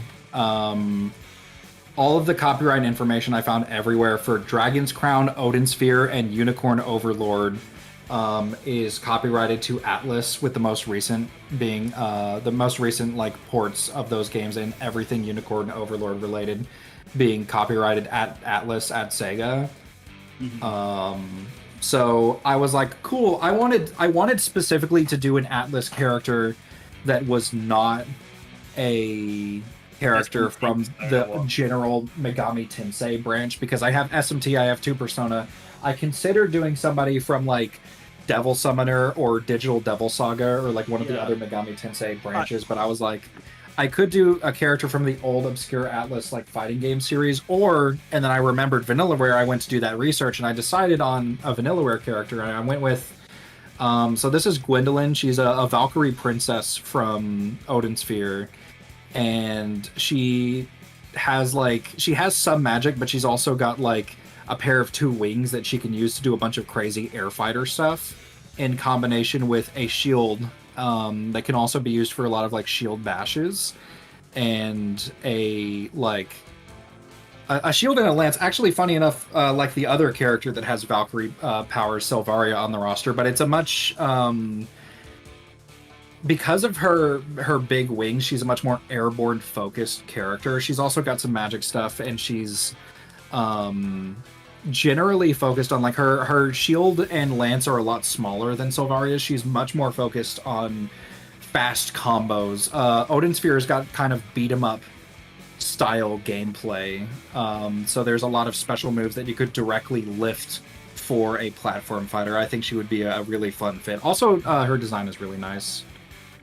And then that leaves the last buyout character. You already know who it is. I could not get a movie render slot in time, so here is Game I showed you, I from made Angry one. Birds. I forgot to feel like- download it. I feel like Angry Birds is going to have a really fun stage. Oh, absolutely. Yeah. It is so Constantly funny that this falling character apart is a as birds contractual fly in. obligation on the roster, when everybody would have been, why is the Angry Bird here, like a year and a half ago. It's very funny. The red sweep is real. The red sweep is real. I didn't have red because Company I didn't buyout put for Rovio. crazy. Oh, on. fuck, you didn't. You're right. Thought red sweep is not Yeah. real. So I would I- have, but We could flash this on screen, or we could not. I'm going to post something in the chat, but I had I had so many options for things that I wanted to do with this roster that I actually decided to go out of my way and take 12 of those options and make 2 seasons of DLC. I mentioned this at the beginning of the roster. I think I'm you posting should it in the hold chat. that, and This was the lineup of two DLC seasons that I ended up going with, and a lot of choices that are in that lineup are choices that were on the base roster at some point before I ended up choosing someone else. yeah, I was gonna say you should hold that because we could probably do it as something else later, because I think a lot of us had a lot of good stuff. But if you shared Yeah, it, then you possibly. shared it. For reference, I did the same thing, and I'm posting that in chat now. Yeah. I did not do this. I actually sort of struggled to Yeah. pick characters in this. Although, had I realized Vanillaware Okay. were actually owned by Sega, I probably would have done a Unicorn Overlord. All right, character. chat. Enemy of the channel, Wario the Legend, sent me this in my DMs 42 times just now. 42 times. That's- Yeah, Whoa, is that Pink Bird? that's Yeah, the Opila Opila bird, but it's nothing- angry. No, shush. It's nothing else. It's just Okay, Pink Bird. so one last thing. Huff made this graphic that has every character that was on a roster today. Okay.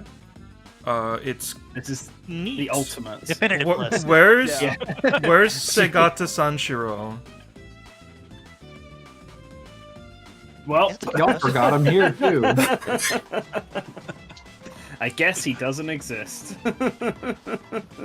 Okay, so Yeah, shoot. Creeks' icons were the ones that I didn't have, and I guess I just didn't ask him for it. Okay. Good Sega job. Tug, it's fucked. Just poorly crop them on. Look, you have to get the trademark for Sagata, and that's just a lot of effort. So Don't know, put 'em Incredible. on. All right. So you all know what time it is. Oh no, I thought we were done. I was getting ready to leave. Here's my roster. We're done. Wow. Damn, Opa.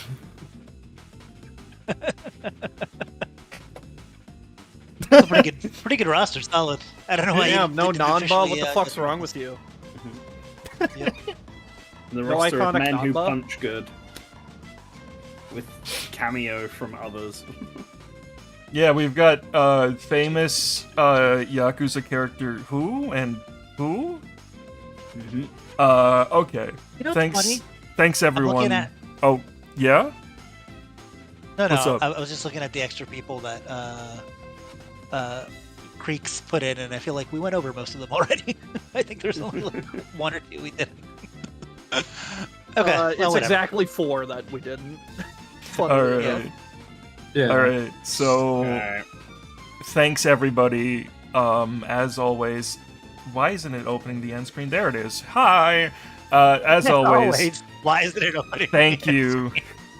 Thank you all to all of our lovely patrons. We appreciate you. We're so glad for all of the support. If you want to support us on Patreon, you can support us in the link in the description on Patreon. As always, hope you have a great rest of your day, and always remember to return to the source. Bye, guys.